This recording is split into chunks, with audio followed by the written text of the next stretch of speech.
Hi, My name's J.C. McCauley. I'm Nyesha McCauley, and you're watching AccessTV.org.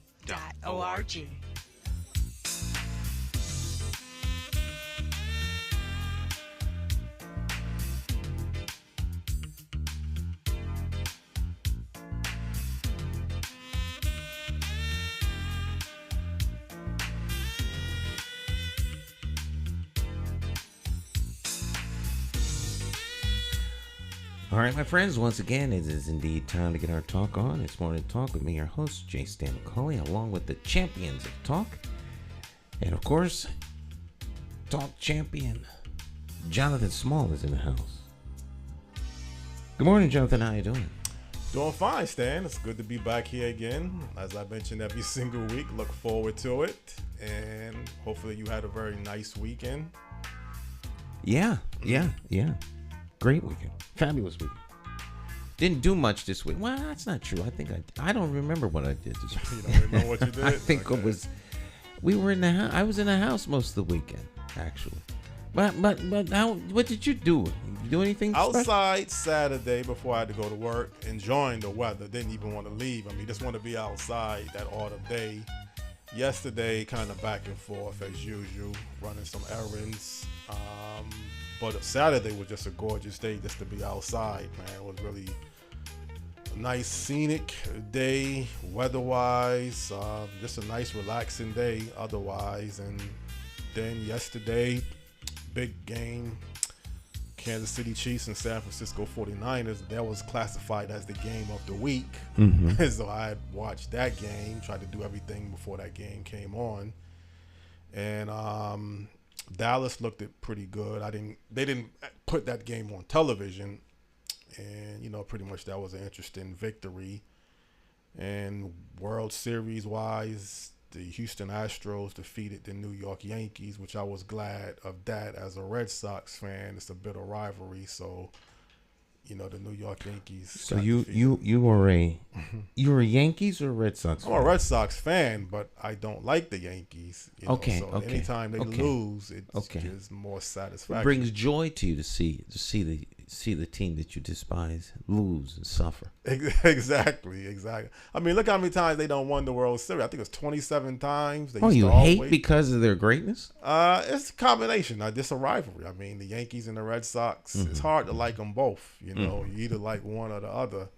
But I respect what they have accomplished. You got to give them credit for the accomplishments that they had. Well, you sound like Cowboys haters. Could be that. I mean, the Cowboys. Because I know how much you love the Cowboys. Yes, that's they say that's America's team. I don't even know about that anymore. But you give Cowboys. I guess you either love the Cowboys or you hate the Cowboys. It's kind of hard to be in between. And Dak Prescott came back, had a very solid game, not an impressive game numbers wise, but pretty much he got the job done. And the Eagles was off. They had to bye this week. Yes. So I guess your father didn't even get a chance to watch the Eagles. But he must be happy that the Phillies. I'm sure he is. I've talked to him, but I haven't talked to him about the game, believe it or not. Oh, you haven't? Yeah. Yeah, the Phillies going to the World Series. Yes, I'm sure he's happy about that too. Right. Mm-hmm. So do you like the Phillies? I'm not really that big of a sports fan. I watch football because, of course, my wife watches football, but she didn't watch any football yesterday because she, spent time with grandchildren and stuff like that. So, football was I only watched one game yesterday. I think that was the Giants. San Francisco was playing Kansas City. I watched that whole game. That was a really good game. Good game, yeah. That was a real good game. Don't count out Patrick Mahomes. Everybody's saying Buffalo Bills is a team to beat. But the way they looked yesterday, Kansas City, I mean, you got to give them credit. I mean, they ran. Well, they're saying the Bills are like I was talking to my wife last night, who says she's not all things football, but since to me, she's the football expert. Right. But now they say the Bills are better, but how is that? How is that? And the Eagles are undefeated. I think they're putting them both up there as the odds of going to the Super Bowl. I mean, people are saying the Eagles I guess the way Buffalo looks, maybe on both sides of the football, offense and defense, and they lost one game. The Bills, the Eagles is undefeated, but sometimes people are just not convinced. Maybe who the Eagles played, even though they beat the Cowboys last week. But you sometimes you get off to a good start, and then the second half, if your schedule gets tougher, you'll find out how good you really are. Mm-hmm. And even the Giants, I mean, they only lost one game. They had a close game towards the end yesterday. I don't know if you watched that. I game. did. I watched. Yeah, because I think the Giants came on. I think they came on right after the 49ers. No, you got it the other way around. The Giants came on at 1 o'clock. The 49ers game came on after. Oh, okay. So I watched the end of the Giants and then the whole 49ers Kansas City game. Okay. Yeah.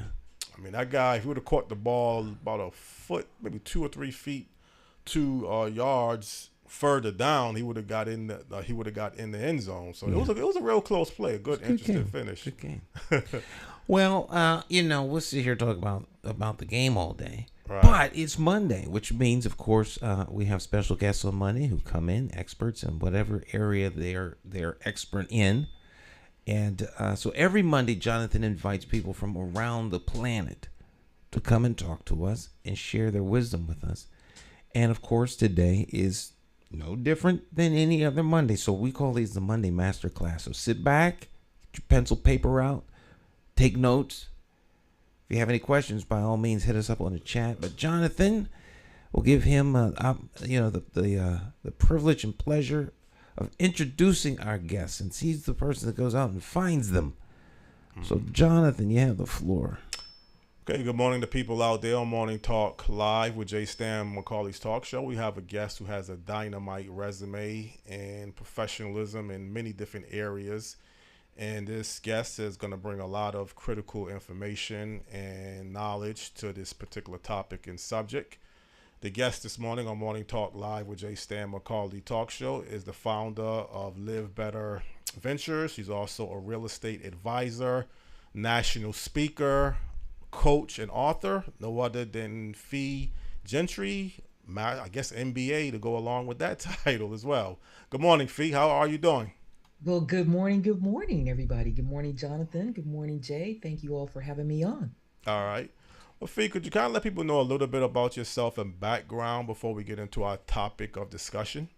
Sure. And first of all, thank you all, like I said, for that kind introduction. And I always kind of tell people what's off the paper, right? So that people can get a better idea of what I do and what I've done in the past. I was born in Texas. So I was a girl born in Texas to an educator and a business mogul. My mother is a hospital administrator and an entrepreneur. And so grew up in California. So my parents divorced, moved to California, and quickly, I will say I'm athlete. So I grew up an athlete, a student athlete, and so performed very well in sports and so as you all are sitting here talking about sports, that's my jam. I'll tell you a little bit about that in a little bit. So I went to school on a basketball scholarship, and then after I got out of college, worked in the sports and entertainment industry. Also physical therapy. So actually that's how I really got my foray in, is went to school for physical therapy. And my goal was to be the first female sports trainer on an NFL or NBA team, and then own my own business. But that turned into on the marketing side. So my background is that I've owned 9 different companies, started 9 different companies in 5 different industries that range from sports and rehabilitation, fitness, wellness, import and exporting. And then as of late, I've been in the real estate industry. I've been working as either a practitioner specializing in new home construction, or in the last 7 years, diversity, equity, inclusion, and recently in the last few years, been working with people, or working with successful real estate professionals, property tech companies, etc., in increasing their income, unearthing, I call it blue ocean strategy. So that's kind of my background. Just one quick question. You're based out of Austin, Texas, although we're looking at the Golden State Bridge. Is that correct? That is correct. I'm a Cali girl at heart, right? Y'all were talking about earlier about the 49er And Kansas City game hurt my heart that the 49ers lost yesterday, but I just have this on because I'm matching red. It matches me Oh, with red. Yeah. okay. Just wanted to clarify that. Uh, Yeah. Fee, when you're talking about closing the wealth gap, that's a broad level of concept. I mean, it can cover many different areas when you're saying closing the wealth gap. But basically, what is the best mechanisms in place to actually close the wealth gap, in your opinion? Okay.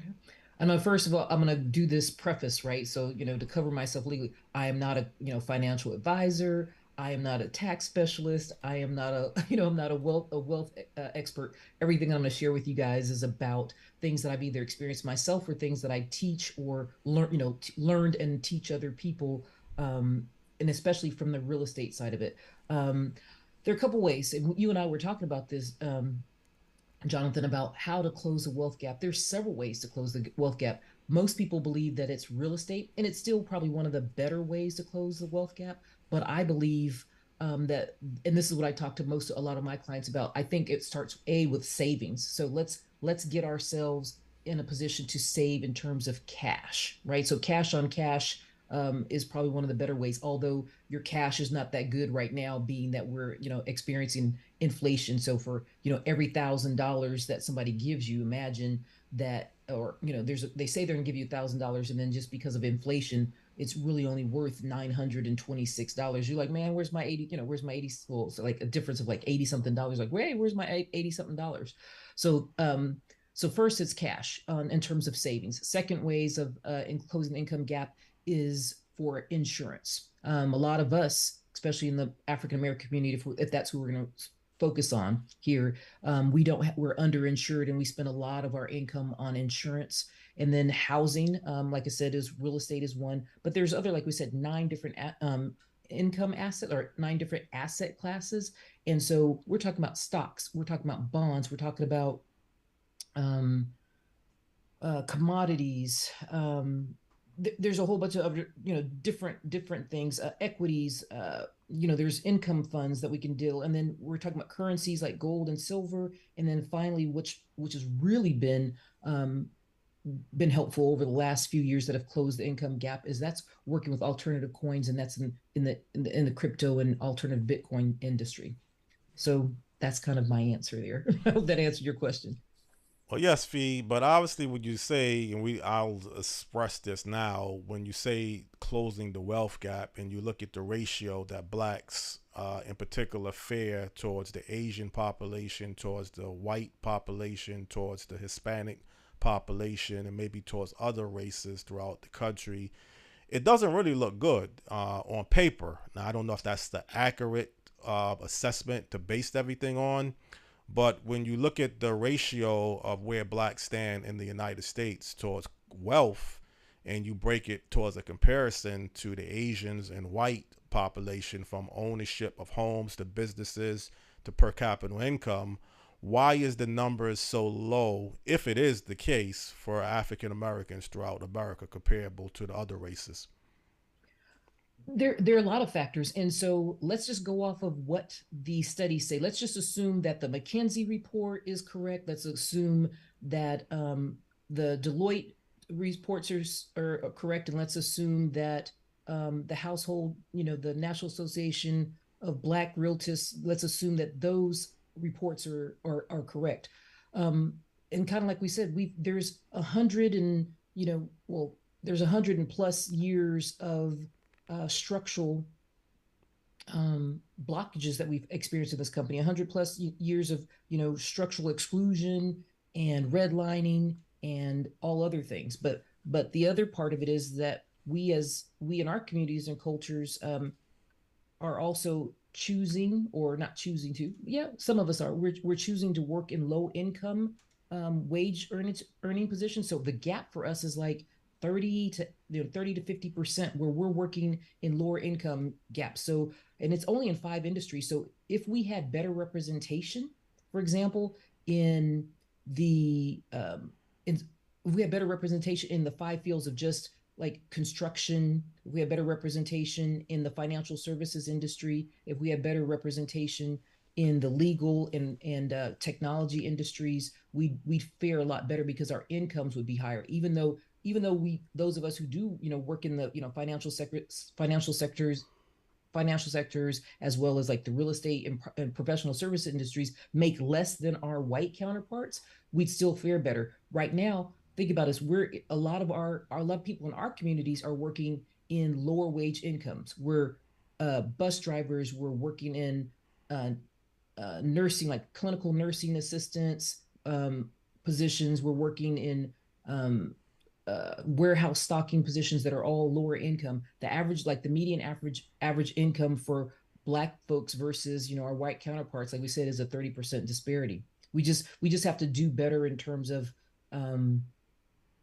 opening ourselves up to different opportunities with regard to either working working in sectors that have higher opportunities for income, or we have to do a better job in terms of entrepreneurship, because we are starting companies, especially Black women are starting companies at 10 times the rate as our white counterparts. But 96% of Black folks are solopreneurs. Well, you can't really scale and grow businesses just being solopreneurs all the time. And so entrepreneurship is not even the way. Well, when you look at the gap and you hear reports of today, you have more African American multimillionaires. You have some even billionaires. You have a thriving Black middle class that has expanded.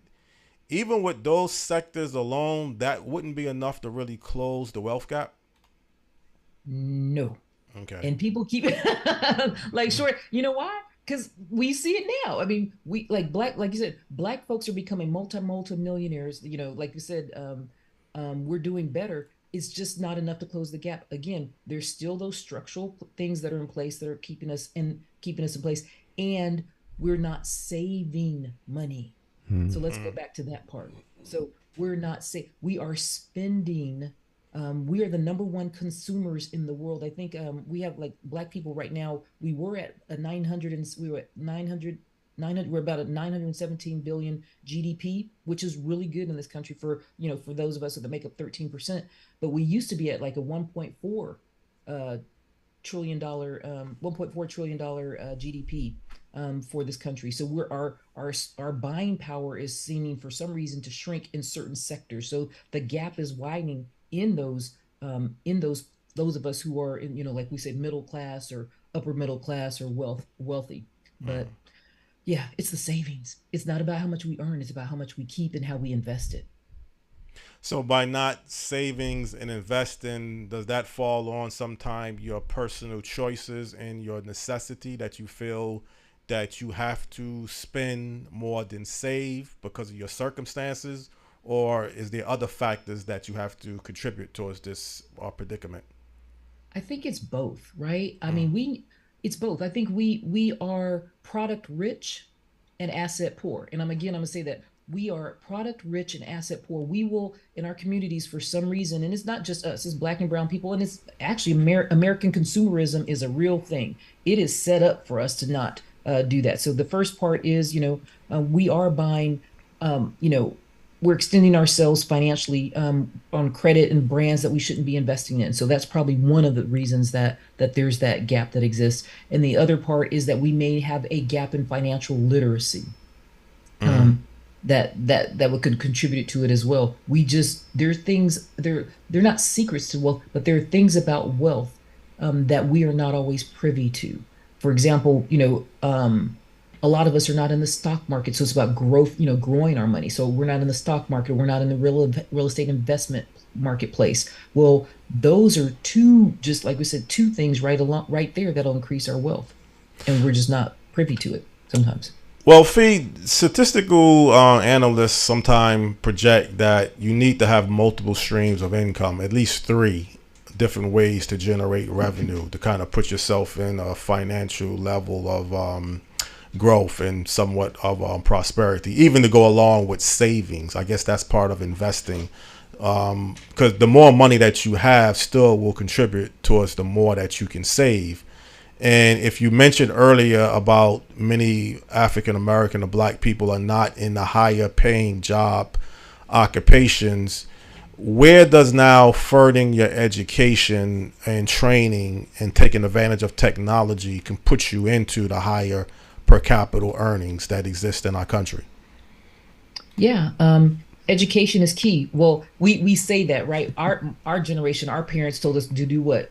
Go to school, get good grades, go to college, and get a great job. That's not always true. One of the things that we need to focus on, as a society, is that that technology is changing at a much faster pace. So a couple things that we could do. Yes, if we're going to go to college and stop. You and I have had this discussion. Stop majoring in sociology and African American studies. That's not going to help us right now. If you are going to go to college, go to college. Go to college where you know that you're going to get a great return on investment, and that's your typical engineering and technology positions. And guess what? You don't even.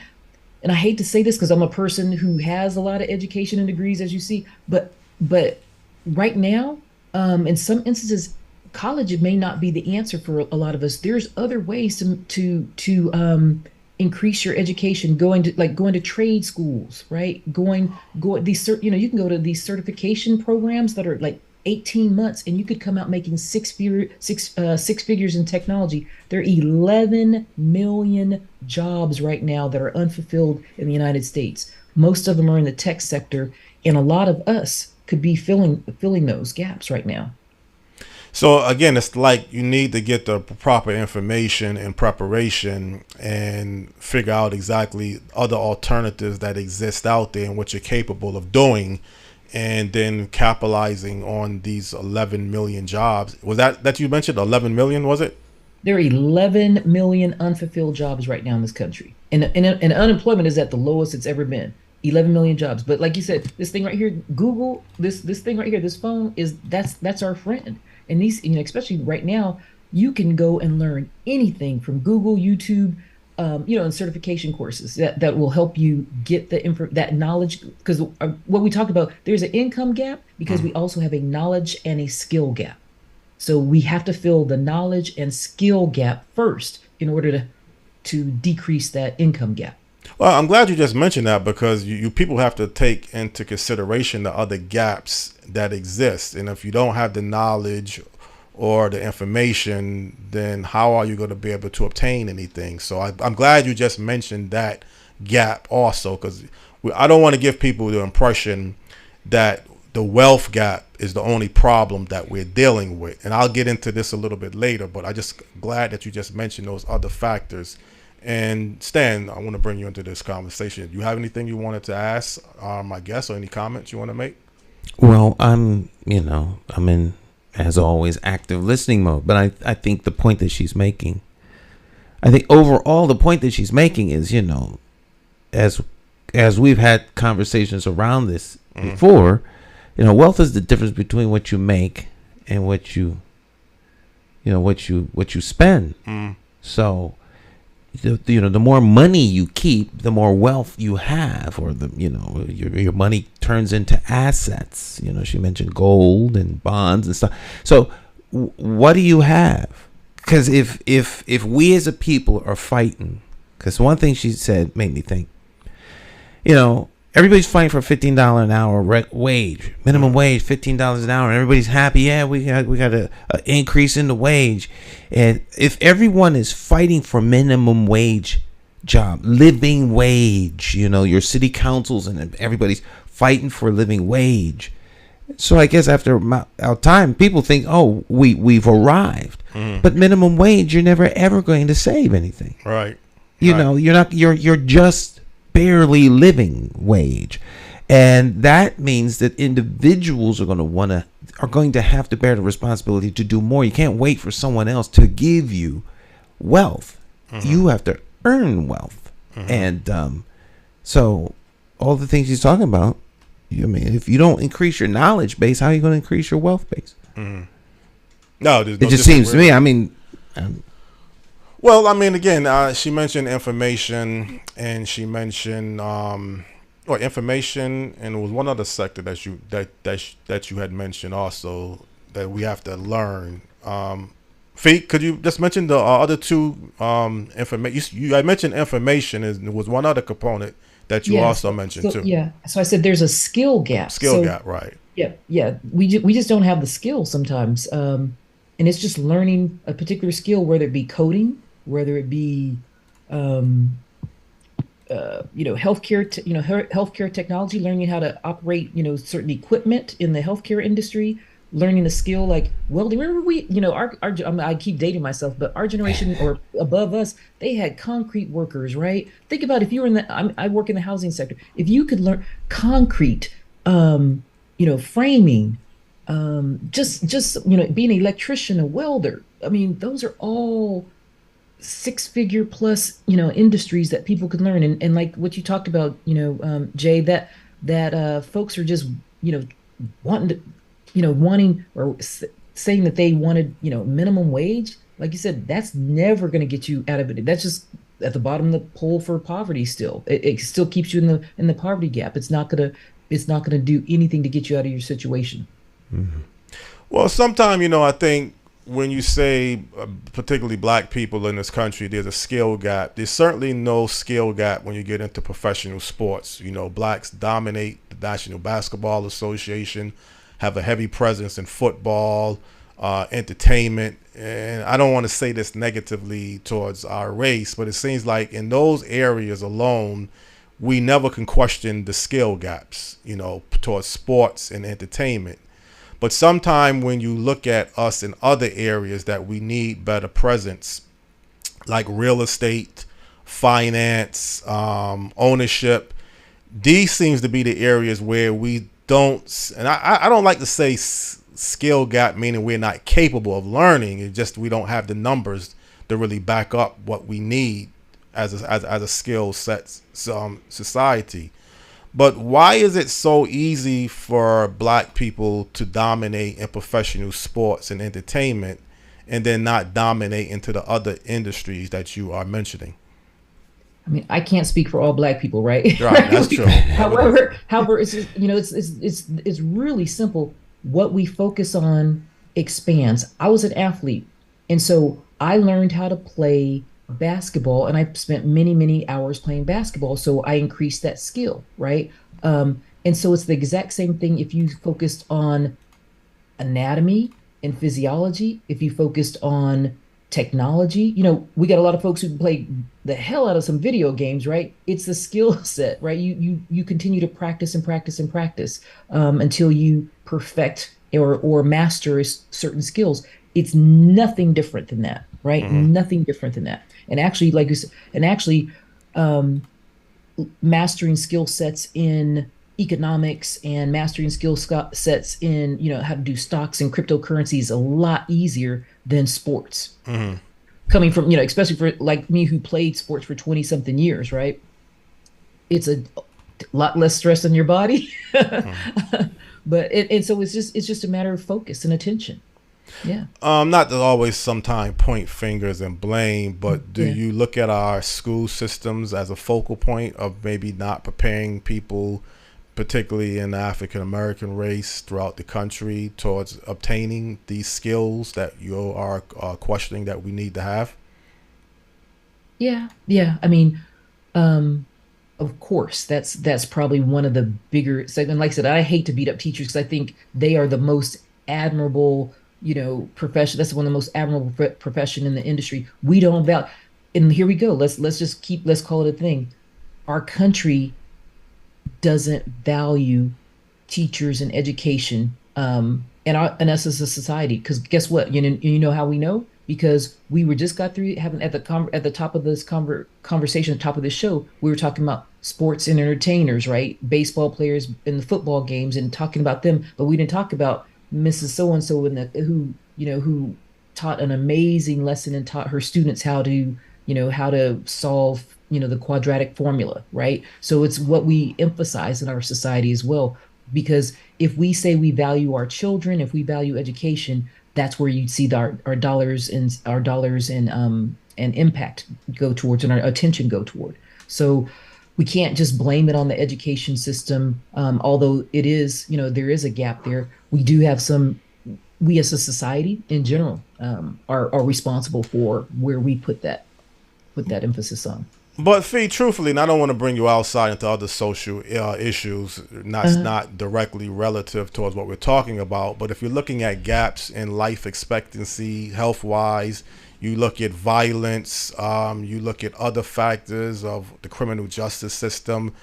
Blacks, unfortunately, don't seem to rank at the good ratios that you would like to have in a society. Disproportionate towards the population. Unfortunately, you'll find more blacks in the criminal justice system than other races. You'll find more blacks uneffectively being affected by gun violence than other races. So the wealth gap, if you can kind of guarantee or close to guarantee that the wealth gap or closing the wealth gap can prevent and resolve these other gaps, then I think we'll be moving in a great society. But if there's some indicators that if we even solve the wealth gap, and we don't solve the other gaps like the criminal justice system, gun violence, other factors of just being not functionable in society, I think it will come down to what you see now. You'll have a thriving black middle class race that's thriving and doing well. You'll have millionaires being created, but that's blacks, and some billionaires, but you're going to still have this unbalance in your own race. It's not just even blacks. The gaps between closing the black gap of wealth and prosperity from blacks, whites to Asians, you got a gap in your own black race. If you really want to break everything down, I don't know if you agree with this, Stan, but I just wanted to first of all find out, in your opinion, do you look at those other gaps as just as relevant as the wealth gap again? I'm asking Fee for Fee first. You're asking me? Yeah, I mean, they are. I mean, and at the top of the list is like you said, health, criminal justice, but like health, and this is how important health is, coming from a health background as well. COVID alone is already, our life expectancy, black men, because, black men already only live to the age of, 71 compared to our white, their white counterparts of 76, 76 years of age. And black women, we live a little bit longer than that. Black women average about, 5 or 6 years. But just in health, COVID knocked out 3.4 million black people. It was some crazy number. And I was like, dang. And so it's saying something like, because of COVID, it knocked our life expectancy down. Instead of just 3 or 4 years, it knocked it down almost 5.5 years compared to our white counterparts, just because we have those comorbidities in our life. And I talked earlier about the medical bills that we pay for, or us being underinsured, are the things that cause us a huge. Those are things that impact us just as much as the criminal justice system. And the gun violence, but it's the health gap too. So yeah, I agree. Well, Stan, as the president of the African American Alliance, does these gaps and these issues, do they ever come into your conversation? Are y'all working towards trying to actually close some of the gaps, or this is something that's kind of outside of the African? It is something that comes up, particularly the wealth gap. There's an ongoing conversation in terms of the wealth gap. The alliance doesn't exist to close gaps. The alliance exists to further an arena where these topics can be discussed openly, freely, among people who have differing points of view and could be in disagreement about things, and information share, and then focus on particular issues. But this isn't something that per se that the alliance could focus on and achieve. We're trying to focus in on getting rid of the police chief. Okay. That's something more tangible. But the, once again, wealth. Mm-hmm. If you're underinsured or don't have any insurance, then the only way you can pay for the only way to resolve the issues around getting the type of health care you need it becomes an out-of-pocket expense. Mm-hmm. So your money is just being drained. Right. It's like your money's being drained. So you ask somebody, how much do you make a year? All right, you make $25,000 a year, $10 an hour, somewhere comes out, I think around $25,000 a year. All right, you make $50,000 a year. How much do you have in the bank? Right.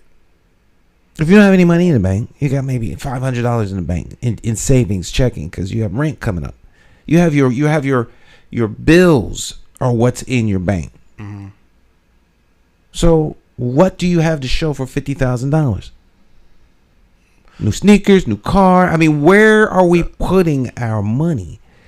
You know, and so the gap is always going to be here, right? Unless you do something to decrease, to increase on this way to go forward. We're not increasing the numbers relative to those who are quote unquote our counterparts. As they increase, we stay the same or go backwards. So the gap's always going to be there. And again, creating millionaires is not going to close the gap. The more millionaires we create, however they are being created for black people, whether it's through sports, business, that's not going to really close the wealth gap, as I guess just mentioned. Well, I guess, I mean, if you're using millionaire as your standard, you know, becoming a millionaire is going to be difficult if you ain't got no money in the bank. Mm-hmm. No, but I mean, when we hear of a new millionaire being created that's black, Fee is saying that's still not going to close the wealth gap because you're just not going to create enough. There's not the number of millionaires is not that high. Mm-hmm. You need a lot of millionaires. Yes, to close the gap. But see, again, Stan and Fee, that's why I think it's important what you mentioned about the higher per capita and saving. Obviously, is just as important too.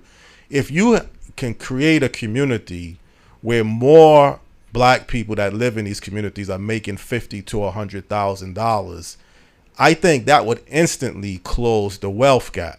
But again, if you're locked out or you're not creating these communities, like you take Prince George County, Maryland, the highest per capita income in the country for blacks. Mm-hmm. The more wealth that grows in that community is not going to benefit Southeast DC and other poor inner city communities. So if the black wealth base is expanding, that's still not closing the gap, even in the race factor. Unfortunately, I think that's the case. I could be wrong, but if you're creating more wealthy black people at the higher end and the black people at the lower end are not building their wealth, I think this is where we're running into the major problem of closing the wealth gap. And Fee, again, do you still look at that as the real case? Yeah, I mean, I'm sitting here listening to you. I totally agree, because the issue for us is still is that we can have all these millionaires. It's like, it's where do we spend our money? Because the community dollar, and that's the difference. We don't have a community. We might live in the same neighborhoods, right? Mm-hmm. You just talked about Prince George. We might live in the same neighborhoods, but we don't have community where we're spending that money in our communities with one another. Mm. The money's being still going to white owned, corporate enterprises, huge white enterprises. We're not spending our money with each other. And so until we until we learn how to trust and do business with one another and build communities that spend money in our dollars stay in our communities, then it's like you said, it's inevitable that the gap is still going to remain. And so, like you said, I totally agree. I think, what are they saying now? The money stays in the black community 8 hours now. 8 hours, like that. That's true. Mm-hmm. 6 or 8 hours. Right? It was like 8 hours. Like, dang. Yes. Yeah. And as I think something she alluded to earlier, once upon a time, everything we needed was in our community. Mm-hmm. Mm-hmm. So if you don't get your car fixed in your community, if you don't grocery shop in your community, mm-hmm. if you don't do the things that are necessary to maintain community, self-sustaining, mm-hmm. self-educating, self-policing. Yeah. So if your community isn't sustained by the people that are in it, then you don't technically have a community. If it's not policed by you don't have a community.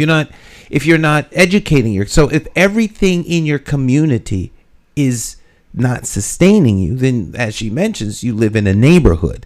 Now everyone in the neighborhood may look like you, talk like you, walk like you, but that doesn't mean you have a community. And so our money goes elsewhere. It's like water, you pour water into a basin. Either the water's going to overflow, or if there's holes in the basin, it's going to drain out. Our income drains out other places, and unless it starts to back up on you, you don't have any wealth. It's amazing that both you and Fee sound like Dr. Claude Anderson. What you just said and what Fee said earlier is the exact same thing that Dr. Claude Anderson has been advocating and sounding the alarm for decades about not having a community. So I'm just listening to what you just said. And sound what an Fee alarm just said. and people don't listen. They stay in the building and burn. I mean, you can sound the alarm, Jonathan, but it's another thing to get other people to change behavior to where that becomes something that's important. So if things are marketed to people, like people will buy a new phone, they'll save up, buy a new phone. Right. How you have a $2,000 phone, a $1,000 phone, and don't have any money in the bank? Well, I'll say this. I mean, I'm a little even embarrassed to say this, but I'll say it anyway. I guess before I got my recent vehicle, I was trying to sell it for $500. And when I was running across people that didn't even have $500, it's one thing to say you just don't want to buy the car. That's one thing. But if you don't even have $500 put aside to buy a car or something, and it could have been other priority factors too. Maybe the person rather spend $500, like you say, on something else. But if you go out and ask many people right now, do they have $500 or $1,000? And if they tell you no, that is a serious problem. Now, if you don't want to spend it on a particular item, that's one thing. But if you don't even have $1,000 put aside, and I would say that's a minute number to even have, but let's just say for the sake of saying $1,000 you need to have just in case you need something instantly. And I don't even look at that as a real impressive number. But you'll be amazed, Stan and Fee, how many people in our society are walking around living paycheck from paycheck. Lots of people are living paycheck to paycheck, not only in our circle, but in multiple circles of people. But I can't say this as a number. I don't have any data, I don't have any proof, but anecdotally, the United States government mailed money to people all over the country. Some folk chose to save all that money. Right. Others couldn't wait to spend it. Right. And so there's part of this is how you process money and look at money. So if your financial literacy is missing, then you don't see it as something that has value. You see it as something that can help you get something. So we're, as I always say, we're addicted to consumption. All right. And the money just helps you get your next fix. You buy stuff that's worthless, and then once you get it, you don't really want it. You just wanted to get it, and it winds up being in the trash in less than a year, or gone, or in the basement, or in the attic. What are we getting in exchange for our money? So the wealth gap is there, I think.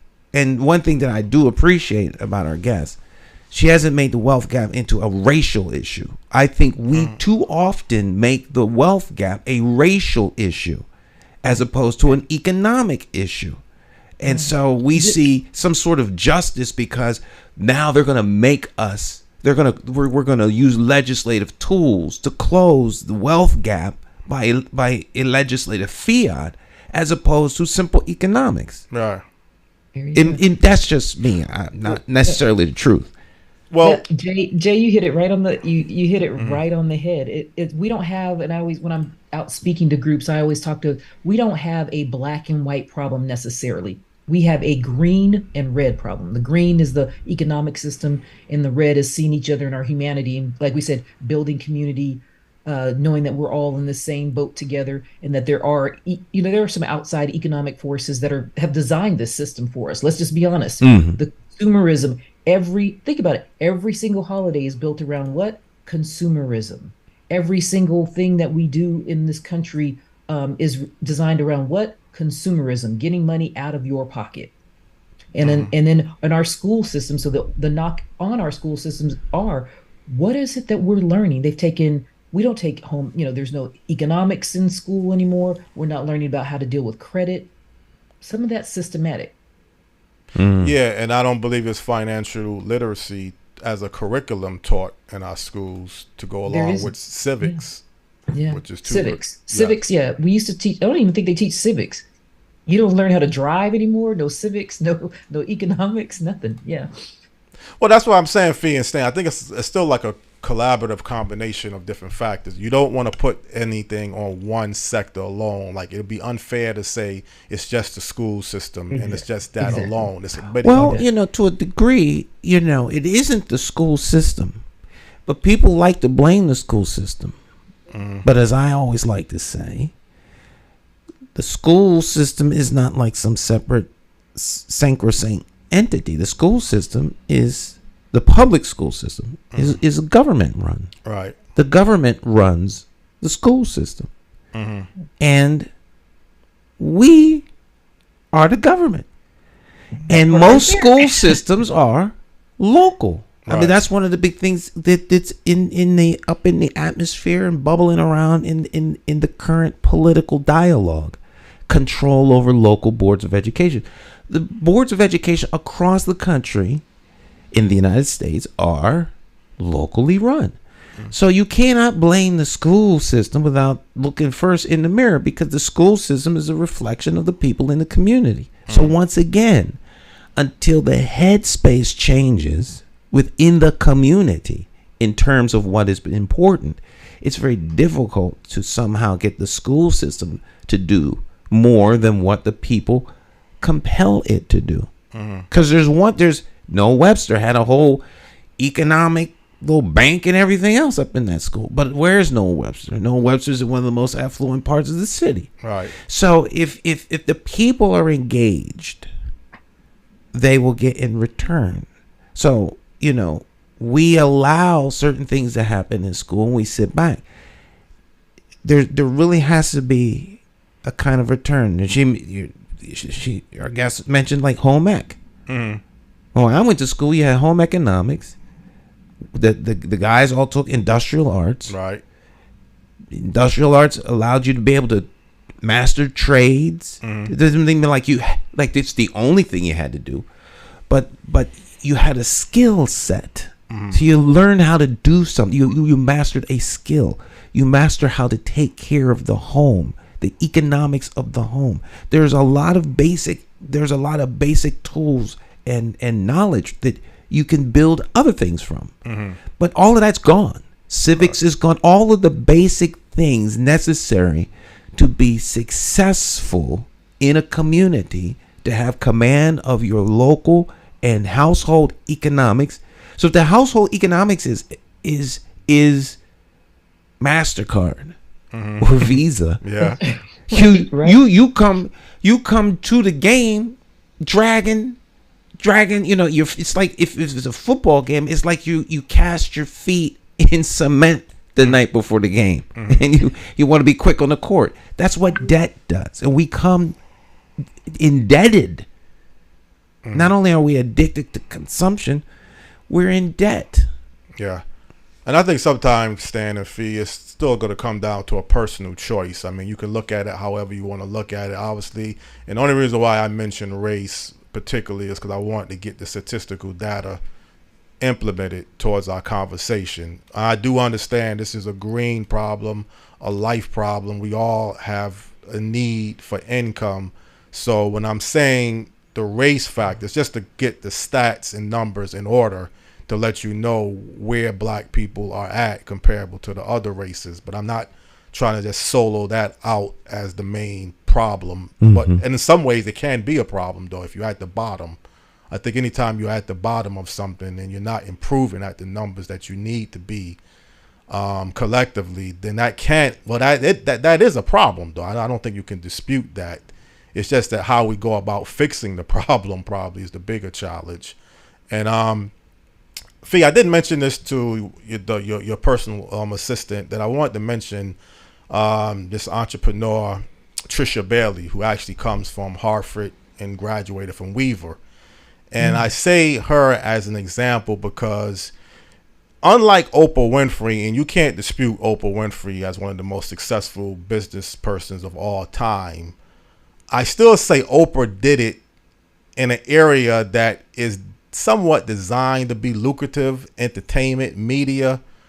This lady, Trisha Bailey, is doing it and I guess an arena of medical supplies and other businesses that is not the norm that you see many people dominate. So I don't know, again, if you are abreast enough to know what she has accomplished, but how do you look at what she has been able to do differently than, let's say, Oprah Winfrey, Fee, if you know anything about this? Yeah, I did read that story about her. Very impressive, because I'm always studying the great entrepreneurs, especially in our, in our space. Like Think and Grow Rich, a black man's choice, like the black version of that. I've always studied, the great entrepreneurs, the Magic Johnsons, there are a whole bunch of them that we can just go on and study.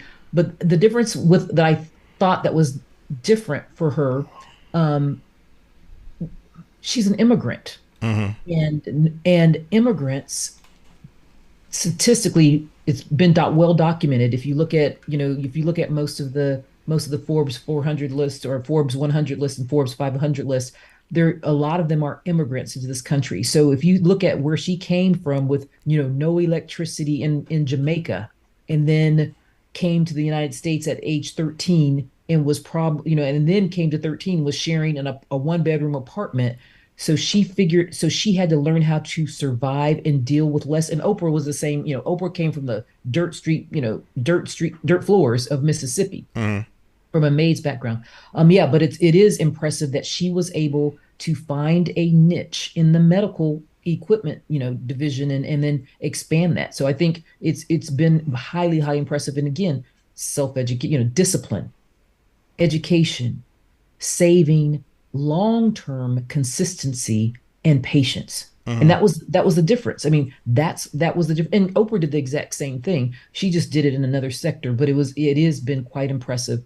And obviously you have to have help, right? And so, I don't know her entire background, but it's completely impressive. And I love that she gives back, right? And so, and she's, a woman of faith as well. So the big other part of it is that, she's a woman of faith, who was investing back into the community and back to her alma mater, et cetera. So I think it's highly impressive.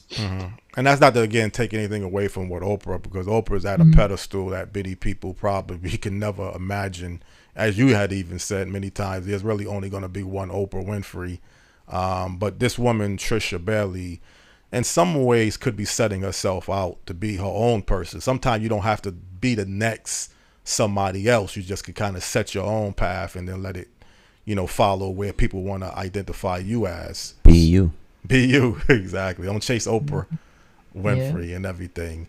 But again, I just want to get your opinion about, the areas that you mentioned that is, I guess, the 11 million jobs in the sectors that we could be targeting to, I guess, build up your economic base. And by building up your economic base, that's going to automatically close the wealth gap. So some things can just be feed kind of simultaneously. The more money you make and save and earn and invest, you don't have to really worry about the gaps. The less money you make and earn and you can't save, you're going to be another statistic and you will fall into that gap. So I think it is about taking advantage, as you mentioned. And what are some of the areas, Fee, that you are currently working on towards just letting people know about yourself again?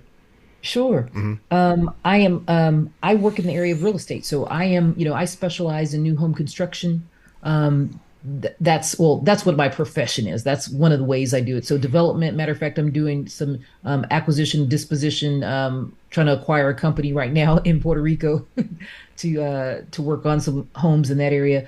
But right now, what I do is I work with successful real estate professionals and business owners across the country, whether they be broker owners or business professionals, prop tech companies, and I help them seek out opportunities like you said, to increase their income. So that's one of the biggest things that I do. And then I work with as a diversity, equity, and inclusion strategist, income strategist, and that is. What people don't see, or what they're not knowing right now, is they're watching these generations, like the 5 generations of people working together. We're watching these young people quietly quit.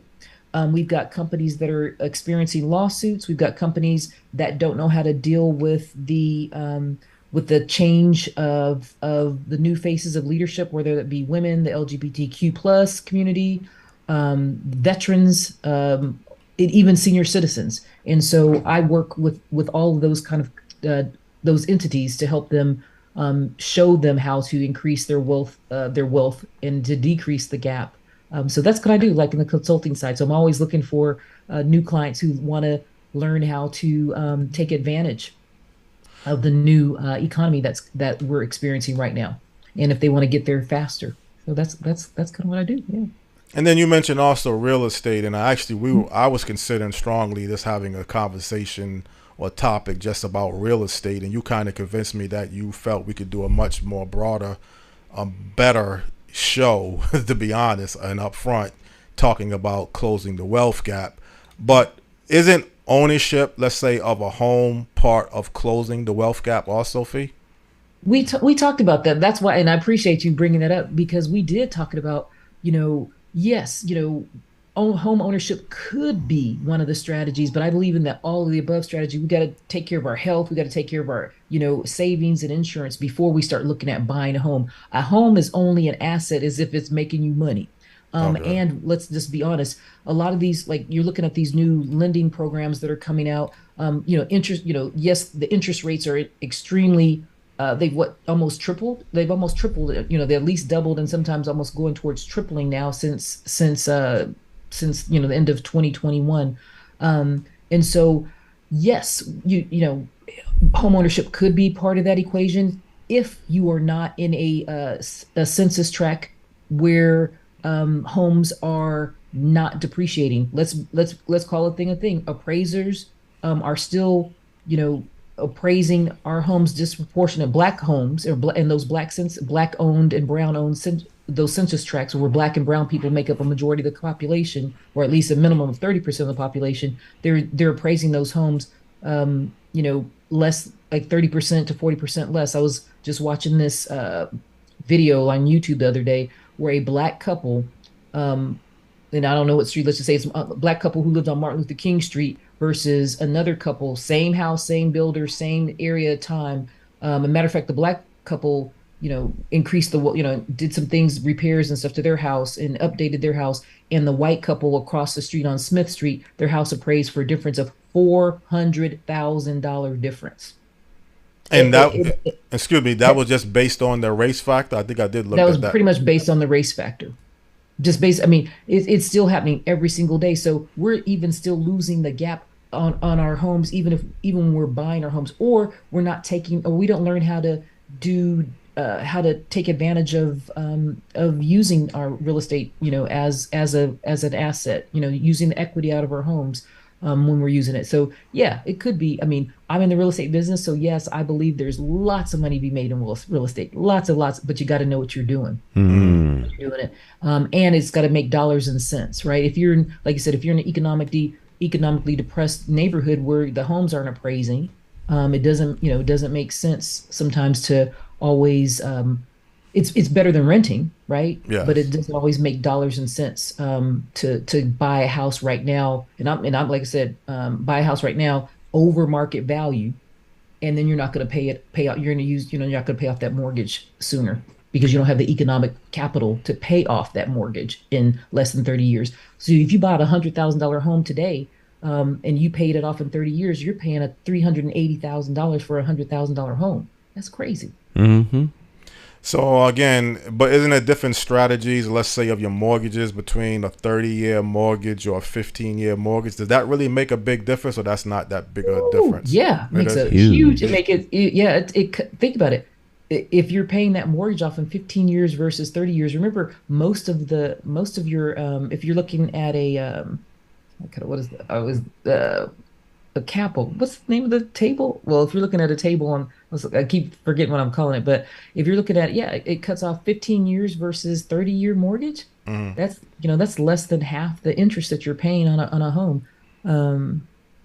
But most people probably fall into, I guess you can say, trap, or just the reality of the 30-year mortgage is what that would be less money per month that you're making from the principal and interest.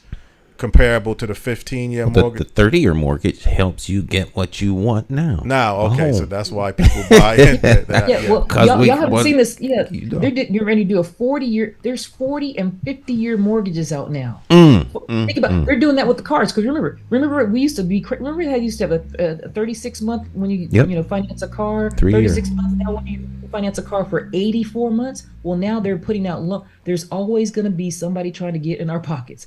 They are now 40 and 50-year loans, not common, but a 40 and 50-year mortgages that they're offering. So they're always going to do it on payments. And guess who they're targeting? Like all these programs, that are like, oh, you know who they're targeting. Us.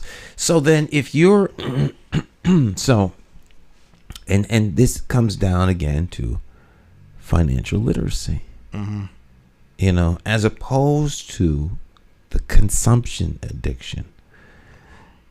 So it's like any other hit. It needs to be better than the last one. Right. So what's a bigger hit than buying a house? Right. But you're not buying the house for the right. You're not buying the house thinking of it as a economic issue. You're not thinking of it as an investment or an asset. And so imagine if you had a credit card and it said right on there what the interest rate that would be comparable to you buying a $100,000 house but paying $300,000 for it. Right.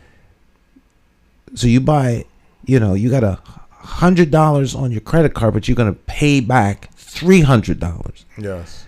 People go to jail for that kind of stuff. It's like loan sharking. So but this is what people are doing. Their money is just evaporating. Right. It's evaporating. And other folks pass the house down. Now, there's some structural things, obviously, redlining, all these things that make it very difficult to pass your house down. But if you know that that's there and you do some research and some education, then you have the capacity to know, you know what? Buying a house here is not a good thing. Not that you don't want to buy a house in the community, but it's a bad investment. Right. So if you're going to purchase a house, you purchase a house because it's a 3-family house and use it as an investment. You just have to be a little bit more thoughtful about what you're doing and understanding. But imagine somebody wanting a house so bad that they'll sign on to a 50-year mortgage or 40-year mortgage, and they're banking on you to not know. And to want bad enough that you're grateful for the opportunity to be in debt for 50 years. Well, I still think people buy into the fact of home ownership as part of the American dream. It's just how you are able to obtain the home, whether that's the reality, how people look at life or not. Owning a home, and no better feeling when your home is actually paid off, but look how much you had to pay to get your house paid off if you're able to do that. So again, you did mention ownership is better than rental, because after a period of time, 10, 20 years, if you decide to leave, you have no equity in a rental market comparable to a home. But then what kind of home and what kind of home community is really valued too? So if you buy a home in a depressed area and homes are depreciating year after year, what is going to be your real value towards trying to resell if you need to resell your property? So it's one of the biggest decisions that a person can make when it comes to buying something. But knowing the whole process of what you're buying into, I think, is what you and Stan is definitely elaborating towards. Yeah, absolutely. Okay. It's about the education gap for sure. And that's and like I said, Stan's made really great points about home ownership. Is we don't own the home. The bank owns the home. The bank owns the home, right? And that's what people like, oh, you don't own the home. Stop making payments and you'll find out very quickly you don't own the home. And real quick. And even if you don't pay your taxes, you're going to still always have to pay property taxes. So, you may own it. And you live in a house. You live in a house, right? So property taxes. But you don't own the house. The bank owns the house. The bank. Instead of your landlord, you don't pay rent to your landlord. You pay rent to the bank until it's paid off. But until the mortgage is paid off, and like the old saying, you burn the mortgage. I mean, I don't know if that's ever a reality or not. But after some people say after your house is, if you're able to pay off your house, you just have to be more thoughtful. It would seem to me, as our guest is saying. So, you need to understand what you're doing. Mm-hmm. That's all. And I think everybody in life needs to understand, not just the wealth gap is what we prioritize towards this topic, but like you mentioned, the health gap, the educational gap, the life expectancies, and other factors of gap. And one thing we probably didn't really mention at all or too much in this show, as you, Stan, and Alfonso McGriff always mentioned, is that consciousness too. You could take a person like Mike Tyson, who had $300 million, and I think he blew most of his money. I think MC Hammer, he made a lot of money at one point, and he lost a good amount towards some poor decisions. So you can have a lot of money in some cases, like those two examples, and if you don't know the whole concept of about money, how you need to spend it, and how you need to function, you could be a person that just had a lot of money and basically lost it. So I think, Fee, you had mentioned some real important steps. And would you like to see, or do you sense this is a sense of urgency, though, closing the wealth gap? Do you kind of get a feed from talking to people that this is a real sense of urgency and high preference towards a high priority? Yeah, I mean, it's a huge priority. I was just looking at this. It says the actual dollar amount found by the Federal Reserve data is saying, and when the Federal Reserve is saying that the average median white household has amassed $188,000 in wealth, and the median black family has only amassed $24,000 in wealth. $188,000 versus $24,000 is saying that by the year 2030, black people will have as a collective, we will have a negative $13,000 in wealth compared to white folks or white counterparts, which theirs will be sinking too. But negative $13,000 by the year 2030. Yeah, that's that. Dumb. So this is a 911 emergency, all hands on deck situation that we're dealing with. But Fee, excuse me, Fee, I just wonder, when you hear Black Enterprise making these annual reports, the Urban League, I think the Urban League State of Black America, they might outline this more.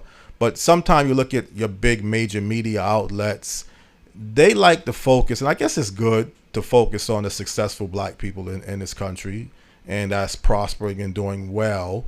And then I guess you do need balance of what the Urban League does with their State of Black America. So I can't even fault either outlet for what they're doing. Well, I don't think it's a matter of fault. I think it's a matter of data. It's information. Mm-hmm. You know, you look in the right-hand rear view mirror, and you see something different than on the left hand. But it's both information is very good. So if you're changing lanes, right? And so I don't think it's a matter of. I think that as overall, because now with that information, you can make some. So first thing comes to my mind is the first thing we need to do is start to save money. Yes. Mm-hmm. Save. Mm-hmm. Yeah. If you earn $50,000 a year, mm-hmm.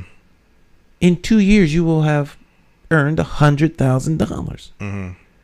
And you can make some decisions that will leave more of that money in a bank account than in someone else's pocket. Right. The money's, you get something in return for your money: clothing, memories, because you went on vacation, you fed yourself. Yeah. There's some things you got to do with the money. Right. So what are you getting in return? If you get in return nothing, it's just like going out the window. Interest rate on debt, you're not getting anything in return. Could you have waited to purchase something and pay cash as opposed to putting it on charge because you want it right now instead of 2 months from now? Right. Simple things that you can do to increase wealth, but you have to be intentional about it. And wealth is a different side. I asked former treasurer Denise Napier. She was the treasurer of the city at the time before she became state treasurer, and she was at an event. Now, this is many years ago. And I said, so what's the difference between rich people and poor people? She said, generally, rich people have more money. The question should be, what's the difference? How do you define wealth? Mm-hmm. So she said, if you make $1 million a year and owe $1, you're $1 in debt, mm-hmm. and you make $50,000 a year and you have $100 in the bank, who has more wealth? Mm-hmm. The millionaire or the guy's average guy? And so it became very clear. She says, wealth is the difference between what you make or what you earn and what you spend. Mm-hmm. Right. Save more than you earn. Mm-hmm. Than you spend. Spend, yeah. And you will accumulate wealth. Then if you have wealth, you can invest the wealth. You can do things with it mm-hmm. to help it grow. Right. You could park it in certain things, property, stocks, bonds, gold. There's ways to increase your wealth, but you have to have the wealth to begin with. And if you can come to this country, I say this all the time, if you can come to this country with nothing mm-hmm. but drive, grit, and determination, and become self-sufficient and independent and wealthy, then the people that are here have the same opportunity if they so choose to exercise it. But you have to make some sacrifices. A lot of people don't want to make the sacrifice. Right. And again, I'm glad, we're having this conversation, kind of the three of us, because sometimes, Stan, we'll talk just between me and you, and I always like to bring an expert on, like Fee, and then we can talk either during the show now or even talk after, because we got something to really bounce off of instead of just me and you giving our opinions. Then we can hear a third party, which is very important. Mm-hmm. So again, Fee, you brought some real good information, hopefully some good inspiration to people out there that's listening, thinking, not sure, because we all got different mentalities where people are at different stages for whatever reason. So we can never dispute that. Everybody's circumstance is not going to always be the same.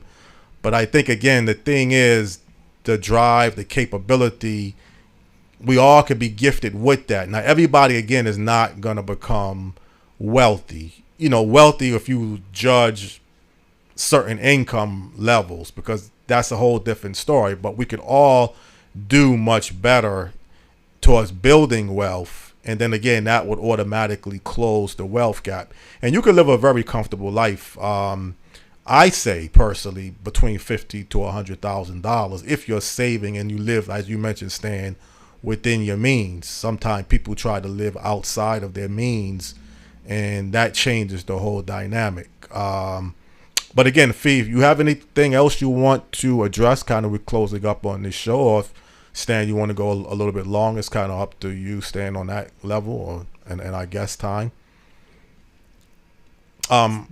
Fee, do you have anything else you wanted to address? I like I said, just closing out, I want us to, at some point, like we talked about, we're having these intellectual conversations with us, so we all agree on these things. Mm-hmm. We need to have more conversations with young people and the people the messages needs to meet. We're preaching to the choir. Mm-hmm. Right. The other part is we keep having intellectual conversations, but we're not doing the actions that we need to implement this. And so this is all great for us to have these intellectual conversations. It's kind of like what we talk about, with civil rights actions. We now need to put some meat on the bone and some boots on the ground to start helping individuals implement this, because all this education, people talk about, education is power. No, it really isn't. It's it's the implementation of the education that you get, the knowledge that you get. And so where I'm asking for us, and I need to do a better job of it, because I come on these shows and talk, but I like being around young people and educating and training them. That's why I go and speak on stages, but I also teach them new skill sets on how to increase their wealth, especially, like I said, in the diversity, equity, and inclusion gap places of it where people are underrepresented, to help them, to give them the tools and the resources. And so that's one of the things I think that's highly important for us to do, is to stop having intellectual conversations and start talking and having these in-house conversations, and start talking to people out who aren't going to listen to the show. Right. And because that's, you know what I mean? They're going to, so how do we let's start reaching the people who aren't listening to the show. How do we start going into the communities and teaching and providing tools and assets and resources for these young people? I always say, and it's not even just young people, it's just in general. I mean, we're all not doing a great job as a society. We don't have a black and white problem. I told you, we have that green problem, and it's a skill problem, a skill gap, intellectual gap, information gap, and then all the other gaps that we have. So let's just do a better job of and like I said, myself included, of getting that information to the people who need it. Yeah, I can't disagree with that. I mean, that's the key element, is doing the dirty work, or I would say the harder work. Intellectual conversation is kind of natural and something I like to do, but to get out there and talk to people who are not ready, undecided, got their own issues, that becomes a much more challengeable, harder part to really do. I mean, you've got experience standing running for public office, trying to get people to vote, register to vote, look at political issues, and dealing with rejections at times, if people saying, all y'all politicians just come around when y'all want something. So you kind of know a little bit what it's like to go out there in the community. Well, I think a political campaign's a little bit different in some way. I mean, there are some similarities, but think tanks are great. But think tanks don't get anything built. Right. So there has to be some execution, and we have a tendency as a community to think tank stuff. Right. And to the degree that conversation is, particularly in Hartford, conversation is confused for action. Right. There's no action in conversation. Yeah. So what did y'all do? Well, we had a good conversation about that. So we got to get back together because this felt good. Yeah. Well, that doesn't change anything. Right. So we need action. And so where are the doers? So conversations should be the start, but you can't leave the room until there's someone set to task and do. You have policy and you have all these other things, but who's implementing it and who's carrying it out? And so I think we really need to bring into conversations the executors, those individuals are the implementers. They're going to go execute what it was that we said needed to be done. Otherwise, it becomes siloed conversations, and people have to get out of those silos. So I agree with our guest 110%. Yeah, and also I think part of the solution, Fee and Stan, is access to capital and credit. How do you obtain access to capital and credit? One way obviously could be a 9-to-5 job. One way could be an entrepreneurship, having a product that you can sell. But when you are obtaining access to capital with credit, that is a form of action. That is something substantiable that you can look at. I'm getting access to something. Then what you do with it becomes the next phase that you mentioned with savings, But you got to we always hear people saying access to capital and credit is really I think the context of that is important. So you talk about access to capital and credit so you can grow your business, so you can start a business. Or are you talking about means by which people acquire money for themselves to grow it into something else? Right. So generally, when I hear access to capital and credit, I'm processing that as someone who's getting ready to go on some sort of venture. You're trying to build a business, you can't get the business loans you need to move to the next level. I don't normally think of that as something that's, more personal. Personal, yeah. As what it seems like the end of your comment made it seem more personal. Yeah, I mean, it probably can be personal because obviously, building a business, if you still look at the numbers, more people are probably going to be working than owning. And that might be a whole nother story again. The average person probably will grow up, if you take a ratio of people, and end up working for someone more than owning something. So I guess it is more. Your paycheck would be their access to capital. Your paycheck. I mean, the way I hear you saying that, your paycheck is your capital. Capital. Yeah. Access is your job. Okay. So in return for that access, they're gonna give you a check. Right. Now, what do you do with the check? Spend it. Like my son. See, the enormous amount of money he has spent. He has. Yeah. And we had another heart to heart, but where's your money? What do where is all of this money you made? Where is it? Mm-hmm.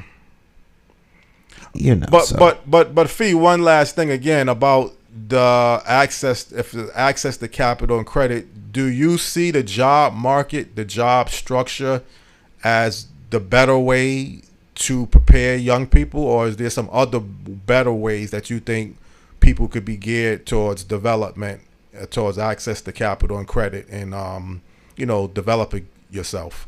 Yeah, I mean, again, I don't want to always talk to and say I represent all people. For me personally, entrepreneurship was the way for me.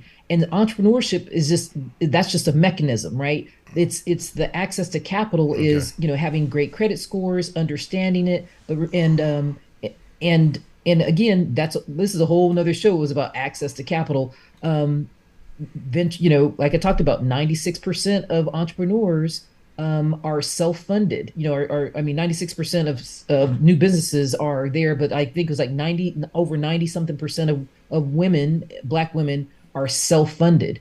Only 2% out of all the venture capital goes to Black and brown people. One of my friends is a Black venture capitalist. She's one of the nation's leading Black venture capitalists. And I just watched her do a TED Talk a couple weeks ago, and it is crazy the numbers that she was talking about that our white male counterparts, still venture capital still goes, these guys come in with an idea on a napkin, on a piece of paper, and they're getting funded at alarming rates. I think something like the average Black person is only getting like $134,000 compared to their white counterparts who are averaging about 2.6 million. That's the, in terms of venture capital. So, and credit, and especially right now during this economic downturn, these institutions are clamping down on providing capital to people. So yeah, it could be a job. It could be, entrepreneurship, selling products and services. It could be investing in crypto and other coins and alternative coins or other asset classes.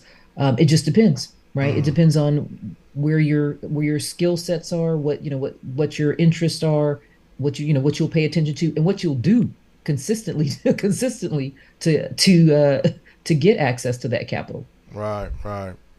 Well, again, that's a great way to end this particular segment. I mean, to be honest, you kept pinpointing some excellent areas that we need to be pushing, and I can't dispute that one way or the other.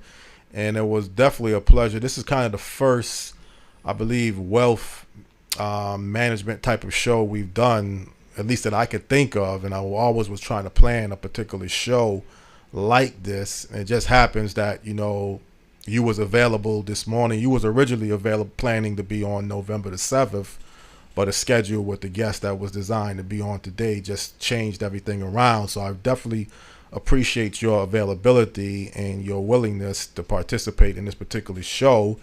And if there's any last things you would like to say before we end this program, the mic is yours. Okay. Well, again, I want to thank you, Stan, and you, Jonathan, for having me on. This has been a pleasure, getting to talk to people about something that I'm passionate about, and it's our relationship to money, right? Right. I mean, that's the biggest question. That's what we're all talking about. What is our relationship to money, and how do we, are we cool with money, or are we foe? Are we friends or foes with money? And so that's the thing that we want to talk about. And yes, home ownership because I am in the real estate industry, home ownership is one of the ways, but it is not the only way. And so I want us to really, as a community, like I said, as a community of people, that we focus more on building our communities, building each other up, educating and training each other, or going outside of our, I always believe that everything that we need is inside of our community. We've got brilliant, competent people within the community, as leaders and role models. However, we still need to get the best information, and assimilate that information, and then take that information out to other people. But it's about the implementation of it. So I love that. I love this conversation. I think my suggestion is for us to continue to have more conversations around wealth, around closing the gap, and bringing in more experts. I can't tell y'all how to run your show, but bring in more experts who can help us have this conversation, because it's uncomfortable. I mean, it's uncomfortable for us to talk about closing this wealth gap. Yeah. So that's about it. Thank you again for y'all having me on here. Thank you too. And thank you for taking time out of your schedule and joining us. A lot of good comments. So thank you. Our collective buddy Bill said you should spend more time talking to her, not Stan. Not Stan. Okay. All right. That's why I try to stay out of it, Bill. Let you to talk to Jonathan. Okay. I'll keep that in mind. All right. God bless you. Thank you so much, and continued success in your ventures. We look forward to talking to you again. Okay. Same here. Thanks, y'all. Okay. All right. Bye-bye. Bye. Great guess. Yeah, I thought so too. I was really looking forward to this particular show, and as I mentioned, it just happened to come along a little bit sooner than I was planning to have, but everything worked out for a good reason, and I definitely wanted to take advantage of this type of discussion and planning that we was talking about in the past, and never was able to find the right person to really be committed for this type of show. So hopefully it's something we could springboard, to other future shows and other projects. And I think she mentioned again is the action part of going out, talking to people that's not really knowledgeable or informed enough about wealth. Well, the people who need the information need to hear it.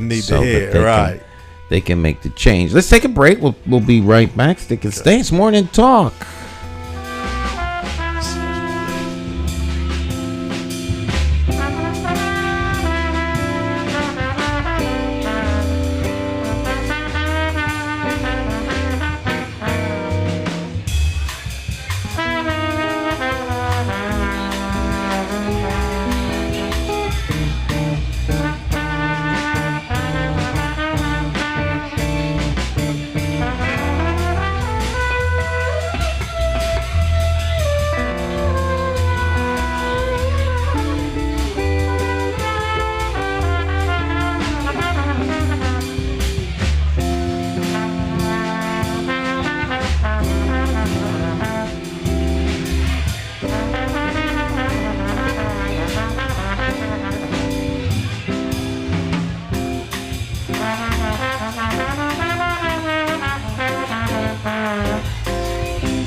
Morning Talk continues. You know, we're here every Monday, every Tuesday, Wednesday, Thursday, Friday, Saturday, Sunday, every morning at 8 o'clock. Just plant us on your things to do list. Something generally every morning, 2 times a day. 8 o'clock in the morning, 10 o'clock at night. All right. Always something on. So just tune in and see what's happening. Good guess. Yeah, definitely, man. I mean, it's going to really be hard to top, I guess. In this area, looking forward to next week's show. The Lynn Bias just got to fine tune the exact topic and make sure the guest is going to be still confirmed. Try to bring something different pretty much every week, but still uplifting and informative. And, Lynn Bias really was, some people say he was projected to even be better than Michael Jordan. I don't know. That's sometime hypothetical, though, because he never lived to even play professional basketball. But he was projected to be a real great basketball player. And that was quite a while back. You're talking 1986, so we're talking quite a while back. But Lynn, this is really going to be interesting. I'm looking forward to talking about this Lynn Bias story. But again, I mean, Fee mentioned some real good points. Action is something that you definitely believe in, though. I mean, you have no problem with information, but what are you going to do with it? What you going to do? What's going to be done with the information? That's the question. I think sometimes it's less an issue of information. The issue is less one of informing people and more one of how do you motivate people to do change. Right. And I meet lots and lots and lots and lots of people. I have conversation after conversation after conversation after conversation with all kinds of people about all kinds of topics. But I would say the majority of those conversations are not built around doing something. Yeah. I think the individuals seem to think that if people know about stuff, they'll somehow do something. That's not consistent with human nature.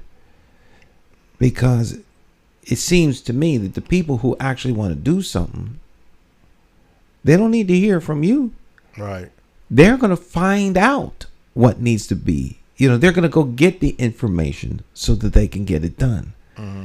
So a lot of times people are informing individuals, but it's less it's less about the people who they're informing knowing, and should be more about those people who they're informing being motivated to do.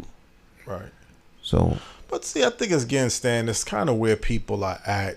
I mean, I know sometimes that might sound real simplistic to make that statement, but everybody just doesn't wake up and think the same way. I mean, you could have a bum, if you want to classify it, a person. I mean, that's not even a good way to classify someone, but people have mentioned there are bums in our society. Someone that is standing out there with their hand out, and this is the way that they want to live. And then you could say, "How I can't picture myself living that way." Well, it's where that person is at. Well, I think that's a thing. See, I think that's a good example of a think tank conversation. Mm-hmm. And maybe this could be a good teachable moment. If we're having a conversation about the guy on the corner, that is an intellectual exercise. Yes. About him and individuals like him. But the conversation doesn't touch him. Mm-hmm. He's not hearing the conversation. And if we went out and talked to him on the street, he knows he's standing on the corner. Right. He knows he's standing on the corner with his hand out. Right. That's true. There are people who drive up to him and put money in his extended hand. Mm-hmm. He may be walking away from that corner at the end of the day with $400 or $500. Right. And on his way home, he goes to the bank and puts his money in the bank. And then when winter comes, he'll go to Florida and have him a good, nice. You don't know what he's doing. Exactly right. But we come to a conclusion that he needs better. Well, who are we to say he needs better? We don't know him. We would like to see him doing better. Mm-hmm. So if that's the case, what are we going to do to help him get better? First, we have to go and have a conversation with him. So a lot of times the think tank, they don't leave out of the room where the tank is and go and do action. Mm-hmm. I think it's Christmas in Hartford. I don't know if they're still called that, Christmas in Hartford. I think it's Rebuilding Hartford now. But many, many, many, many years ago, when I was involved with them, it was a working organization, like a working board. So they would meet and they would talk about stuff, but then all of that was geared up to actually going out and doing. Right.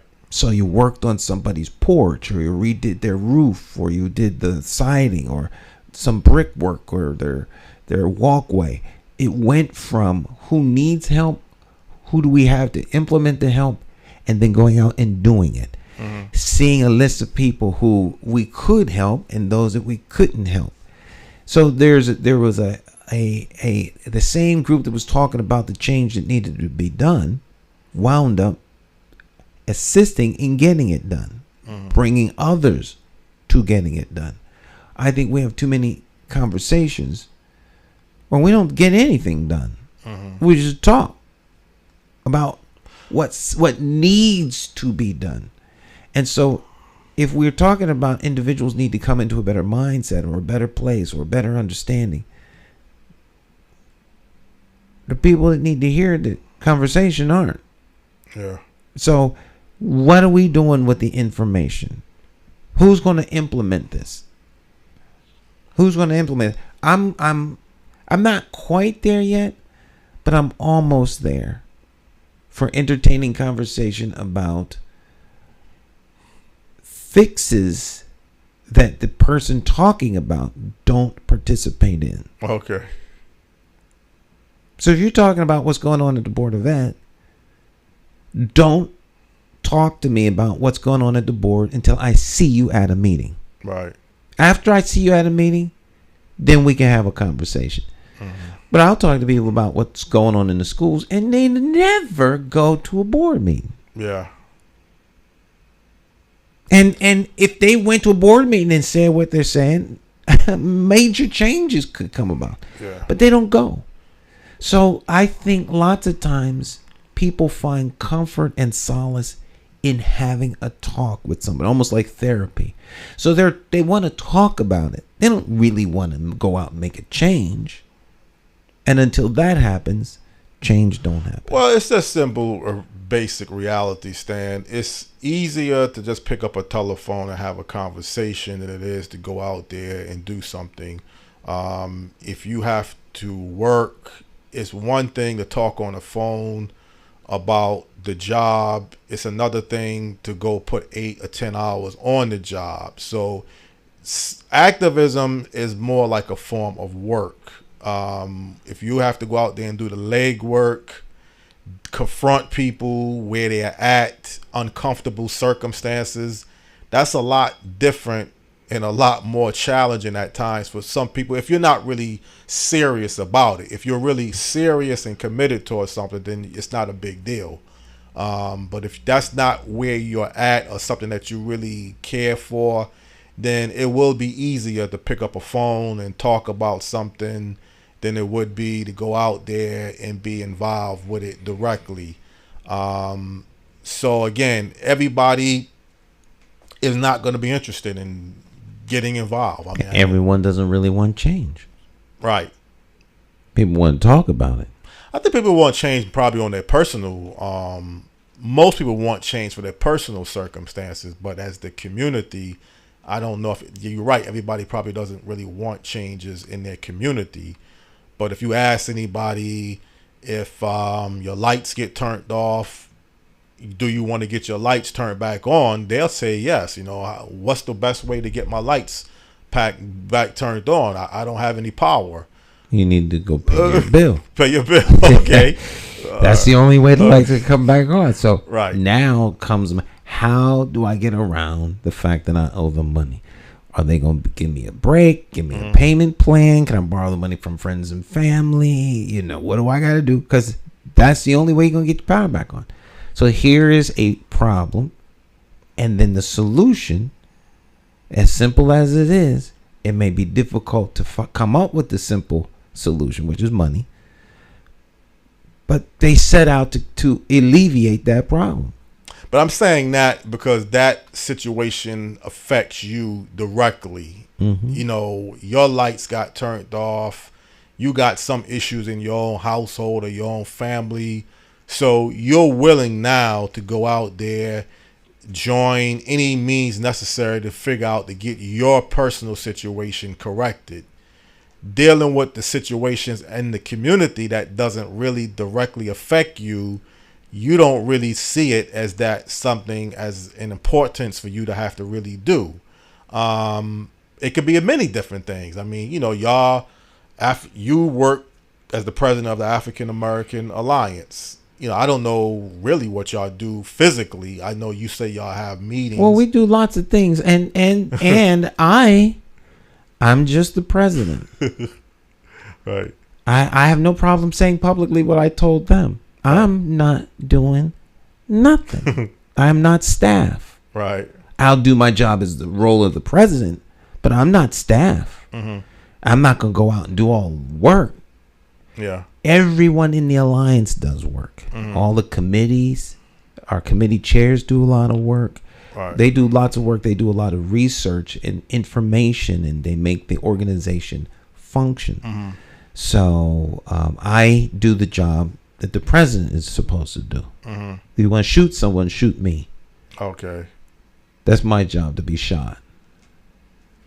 Well, you said before it's a lot different. What the African American Alliance, I believe, originally got started off at Hal's dying, I think. Well, it was started because there was a big void that happened between, you know, Wilbur Smith and Kerry during the election, and people weren't sharing information to sum it all up.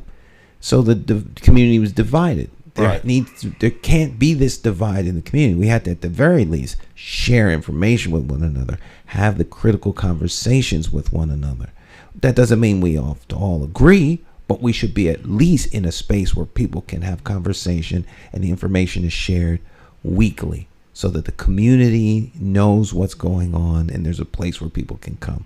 That's at the heart of it what the African American Alliance accomplishes. Well, to be honest, a few times I was involved somewhat directly, and it's been quite a while ago with the African American Alliance when they was protesting in front of the MDC building towards I was part of the alliance at that time, but I was not leadership. So I was out there at the time marching in front of the headquarters buildings, and I think the late Reverend Ritter felt that really wasn't even the best approach. He was talking about blocking traffic and doing some other measures, so he was even questionable about that. But that wasn't that kind of a form of action, though, in your opinion? That is action, right. Now, that's not to say that the alliance doesn't take action. We take action, but it's the will of the whole. Right. So while Reverend Ritter might have thought blocking traffic was a better idea, it would apparently have been that the whole didn't believe that. Right. So the ideas as to what is going to be done, vote is taken, and then the action comes out of it. It doesn't mean there's always going to be an action every week. Mm-hmm. There's an action when the group determines there should be an action. The group determined as a whole that the best interests of the city weren't being served by Jason Thody. Mm-hmm. That's not necessarily me, but that's what was determined by the whole, and the whole determined that we should have a press conference calling for that action. So that's what happened. They could have said we could go and protest in front of City Hall or police headquarters. We go sit down in the middle of the highway. Mm-hmm. If that would have been the will of the whole, then that's what we would have done. Right. So it depends on the time, the circumstance, and the issue as to what action is taken. It's not always the same action. Sometimes the action is more covert than overt. Mm-hmm. So it depends on what's going on. But see, again, man, everybody, if that's what you call it, it's like what the Reverend Henry Brown has been advocating on and off. Maybe the Henry Brown that should be sitting in that seat right now. I guess so. If he's always invited. No. I personally invited Henry. I'm put it out there publicly. Oh, okay. Because he said he would be here today. Oh, I didn't even know that. I know that because I saw him on Saturday. Oh, okay. He asked me when I was going to invite him to come in. Oh, okay. That's news to me. I was not even aware of that. He said, well, make sure you tell Jonathan. I don't know. I said to him, I don't have to tell Jonathan. I'm inviting you. Right. But that was after the Zoom guests. That was this Saturday. No, I mean, he was designed to No, come he was supposed to be here at 7:45. Oh, okay. That's news. He didn't mind sitting here while the guest was on. Oh, okay. I understand now. So he would have been sitting there and we still would have had the conversation. He said he didn't mind. Okay. So. Yeah, I left a message. Actually, I report things. I think it was a homicide in Hartford. You sent me an email actually about it. I think it was Friday. And I sent Reverend Brown some information and we missed each other's phone call. But he never mentioned anything. This is news to me. I was not aware of that he was designed to come here. Yeah, that caught me a little bit off guard. Well, it didn't really matter because I knew he wasn't going to come. I would have liked to see him, though. I would have loved to see him, but I knew he okay. And that's a good example. Henry's a very busy man. He does stuff. He's very action-oriented, this, that, and the third. But sometimes people really aren't interested in doing what it is they necessarily are talking about. Right. Because at the end of the day, actions speak louder than words. Right. I believe what you do. Right. I hope what you say is true, but I can believe what you do. And he didn't even, I guess he didn't even tell you that he was not showing up. He didn't give you no call this morning. Okay. All right. Well, let's give him the benefit of the doubt. But, if I'm not going to show up, I'm going to at least let you know. I mean, Henry has an open invitation. All right. As do some other people. He can come here anytime he wants. While I'm on the air, you can ring the doorbell and come in and sit down. Uh-huh. All right. Well, are you doing a show this Wednesday? I think. Yeah. Okay. Maybe he can. If it's up to you, maybe I think that'd be another good way to invite him back. I don't need to invite him. Okay. He has an open invitation. Right. Open invitation means you can come anytime you want. Okay. Right. Well, Reverend Brown is still dedicated to his community activism towards the Mothers United Against Violence. Every now and then I do see him at the airport. So he does travel quite a bit. I've seen him twice at the airport over the past couple of months. So I don't know if he's busy or not. Maybe he's busy or something. But your point. Well, the point is, Reverend Brown has been calling at times for the unification of all pastors to come out and be involved like he's involved with, and then they're just not doing it. Every pastor don't see that as a need. But it isn't a need from every pastor. And, things have to be processed in the proper context.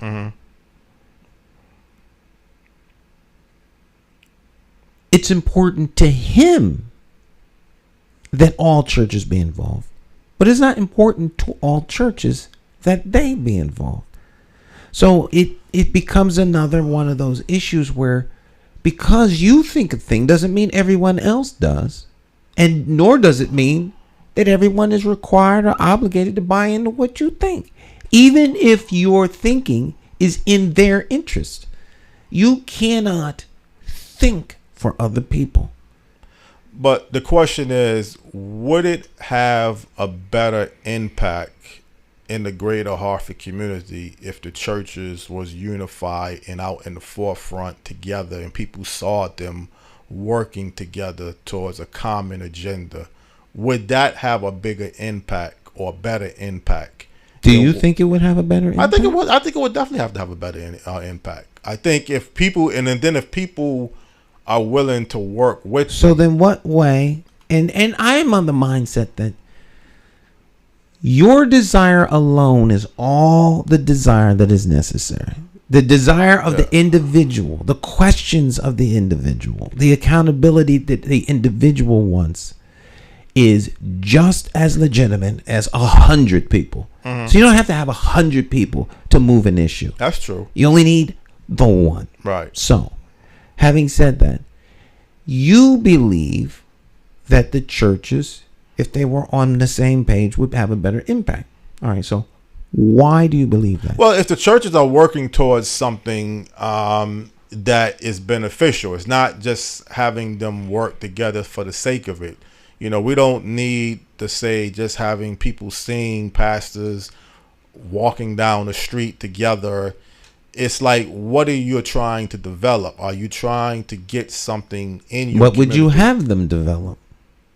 Well, the lack of economic development is still a big gap. I mean, we was talking about that earlier. So then are pastors in the economic development business? No, they're not. They can do some forms of economic development, but they're not in. That's not their main priority. Right. And is it the banker's role to be spiritual leaders in the community? It's not their they role. Could do something, but that's not their bankers. Preachers are responsible for preaching and helping the moral caliber and fabric of the community grow. When the pastors and preachers don't do that, the community suffers because there's a decline in the moral foundation and the spiritual foundation. Right. So people want them to do other than what they do. Now, if they were walking down the street in lock arms, do you think that would have an impact on the criminal activity? No, I'm not. But see, I'm not even really talking. That's why I mentioned I'm not talking about walking together, people seeing them. I think if they're working on something as simple as developing, like you say, developing souls, making sure people they're doing that. They're doing that. Now, is that a reflection outside of their churches? Outside, I think of their it's corners? reflected all kinds of places because everyone ain't out here shooting everybody. There are people who go to school, kids who go to school. They have good moral fiber and good moral background. They can read, write, and do arithmetic. People go to work. They're honest. They can be trusted on the job with information as well as money. They have the not so present effects of what they do is seen every single day. Just like the emergency rooms. Right. What they do is seen every day. And so I don't embrace the idea of the notion that because there is a crisis that's legitimate and real right here, right now, somehow everyone on the planet or in the city or in the neighborhood is suddenly a reflection of the actions of this 1, 2, 3, 4, or 5 people. You may not be affected by the 1 or 2 people, but it's still in your, if you live in the city or the neighborhoods, it's still a part of your environment. I may be doing what I need to be doing where I'm living at on myself and my household, but I'm living on the street. If someone driving recklessly, someone is playing loud music, that affects you directly. Yes, but it doesn't affect me because I don't live on your street. Right, but every street that has these elements. See, you've always mentioned in the past that, you know, money, and I've tried to clarify this. You said something about money is not a reflection on a person's character if you're poor, and then you will make a comparison of poverty as being different than poor. So what I'm assuming that you're trying, or my assumption is what you're saying is a person that is poor just doesn't make enough money. But poor people don't have a lot of money. Rich people have a lot of money. But then you say something about poverty, though, that's even different. Poverty is different, right, than not having a lot of money. Right. And poverty seems to be a problem. Poverty is a problem in Hartford. In Hartford, if you want to get rid of, you want to change things, change the conditions around poverty. Right. Through economic development. Right. I just don't think that the pastors are your salvation to economic development problems. No, I mean, they can play a role in some areas. I mean, I think we've had a guest. I think the role they play is the role that they are playing. Yeah. People want them to do something else. Right. And so loud music on the street. I have loud music on my street. I have fireworks on my street. I have people shooting guns on my street. There's a bullet hole in my wall. And most people don't have a bullet hole in their wall right at head level where they walk every day. Right. I'm not scared to go out at night. I'm not scared to go out. I'm not scared to walk past where the bullet hole is. I understand that. Because you wouldn't be here if you was. Absolutely would not be here. So my point is that we're not all affected by the quote unquote negative things we hear, like those people would like it to be. And I use for an example. All right, so if there's crime on a street and I am in theory affected by it, but I don't know about it, how does that affect me? And my counter to that is, how are we affected by people who are born every day? At Hartford Hospital, people are born. They're born. They come into the world every day. All right. There's people at St. Francis that are born into the world. There are firefighters and police officers in this city right now who have helped women give birth to children right where they were. It doesn't make the news. No one knows about it. How are we affected by that? You see what I'm saying? We know about the crime because it's in the news. All right. Knowing about it affects us more than the actual crime itself. Because if you didn't know about it, it wouldn't make any difference because people don't know. Well, many people know about the 2 Bristol police officers because it was in the news. And it draws a huge following of people, not just in Connecticut, even out. Well, I guess when it was time for the funeral, they came from out of state. Right. When anytime a police officer or firefighter dies in the line of duty, you can expect there to be an outpouring of grief from their fellow comrades. The 2 individuals in Bristol that were murdered in an ambush were 2 individuals in that community who were very near and dear to the community. Right. So that becomes a huge news story. Now, those 2 aren't the only police officers that have been ambushed. but they were ambushed in Bristol, which is in a state that has a population the size of Philadelphia. Yeah. So it became something that everyone here knew about because it made major news. Okay, let's get back to your point. You mentioning something about firefighters and police officers helping bring children into the world, and they are a noble part of society that people might even take for granted. But my point wasn't their nobility. My point was when people are born, it doesn't make the news. When people die, it does. And you knowing about it affects you more than the actual action is my premise. All right. We react to the things we hear. We're told things on purpose by the news media. One, if it bleeds, it leads, and if that brings audience and eyes to the newscast, they can sell more product because that's what they do for a living. Right.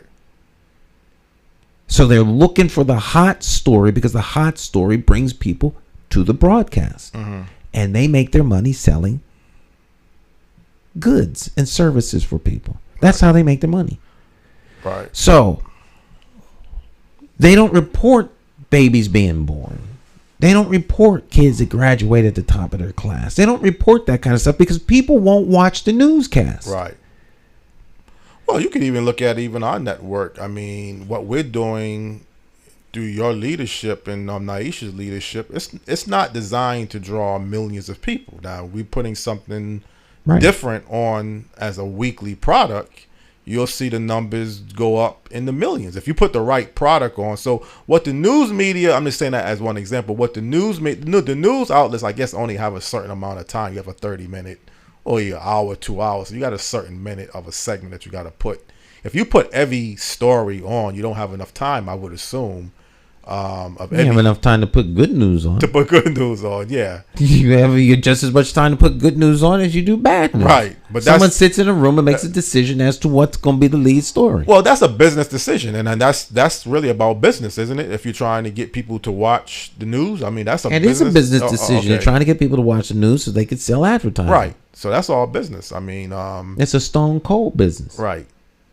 But that's why Access TV Network, you do what you're doing because you're not trying to get the numbers. Right. You're not trying to get totally millions. Different outfit than the news. Yes. But that's kind of what you would assume of a news story showing good news story. Right. But my point is that as a society, as a community, when we talk about murders and people getting shot in Hartford, that becomes something that affects us only because we know about it. We heard about know about it, right.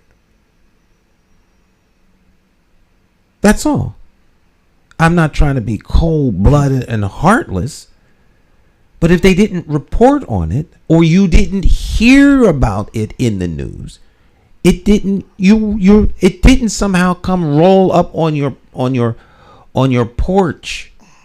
You know, an explosion downtown affects people. Right. You don't have to hear about it. Your windows blew out. Right.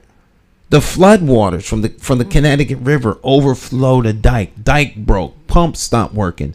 Downtown gets flooded.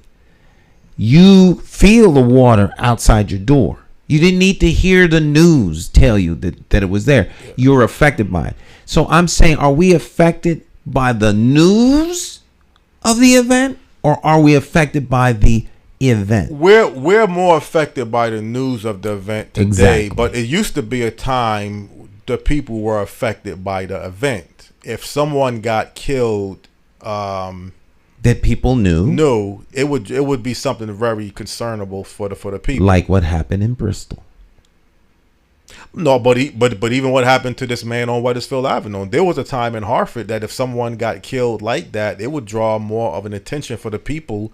I'm not saying it would have been the whole city focusing just on that, but it used to draw a lot more attention when someone got killed than it does today. But Jonathan, it does draw attention And it's shocking until it becomes normal. Mm-hmm. If every week someone gets shot in Hartford, after a while, it's what people expect. Right. So it stops being news. It's like, oh, another killing in Hartford. What do you expect? That's what it turns into. But see, the Mothers United Against Violence, they're trying to keep it. I guess what they're trying to do is draw attention and work. I guess they work with the family again. But they're trying to. They provide a very valuable service to the individuals who suffer a traumatic loss of the life of a loved one. Mm-hmm. Now, to the people who suffered the loss of the loved one, this is enormous. That's the service that they provide. Right. And it's very, very taxing. It's very, very wearing down on. And you can suffer from, post-traumatic stress syndrome. There's a lot going on when you do that type of work, that type of ministry. And that's what Reverend Brown does. He provides ministry to these grieving families. And he's been to all of them. And then he brings it most times to a visual. And some media will show up. The media shows up sometimes, and other times it doesn't, because vigil after vigil after vigil is not going to make the press. Right. It just isn't. It's not. Right. But they have some sense of a relationship with the media. Right, but doesn't do this for the media. No, I understand that part. You wanna help bring humanity to the individual that passed. It's not just some, try to bring wholeness to the person. Yeah. And to memorialize them. The only thing, and I guess again we've talked about this before, it's not really important to know why someone gets killed. In a sense, maybe you just don't want it to be a random incident. I mean, I think that would be real important to know. Right, but these are think tank conversations. I guess it's important to know.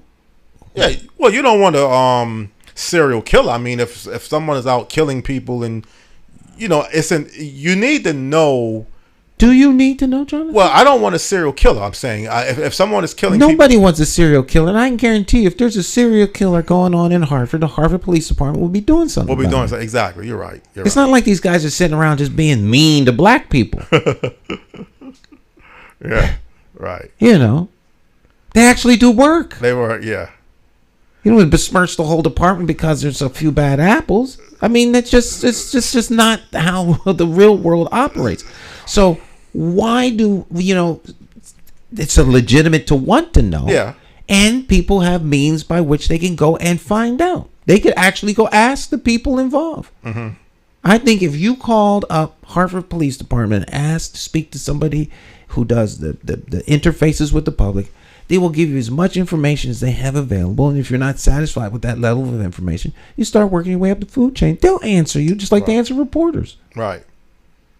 Well, I mean, everybody got the idea, understanding that most of the killings are involved with people that they know. It's very rare, even in Hartford. Right. There's no serial killer in Hartford. These are not serial killings. Right. And the person that killed 5 people in Raleigh, they apprehended. I think that person. They caught him. They caught him. So that was what they call a mass murder. Someone out looking just to kill people. So. Right. Some people are not well balanced. And rather than to break into things and steal, they're murderers. Right. Murderers kill people. That's what murderers do. Mm-hmm. And we don't like the idea, the notion that there are murderers. But some people are murderers. There are some people who are not good people. Right. They do bad things. Okay. You keep it real, ones that don't. I can't make it more real than that. Yeah. Are they redeemable? Absolutely. Uh-huh.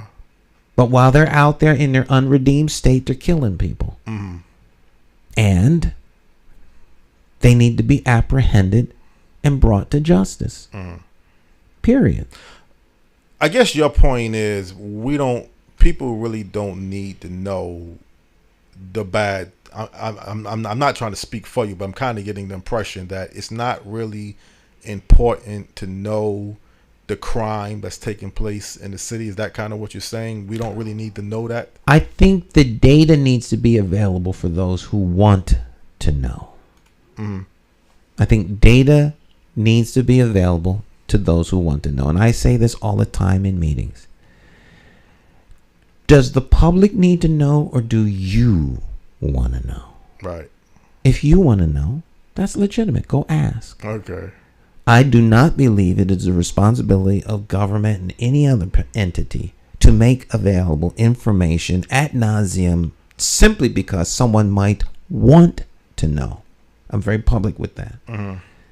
I believe that they have an obligation to tell you when you want to know, unless there's a really good reason to justify you being kept ignorant.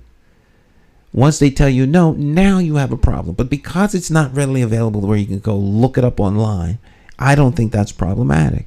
Right. Because you can always get on the phone and go ask somebody. Mm-hmm.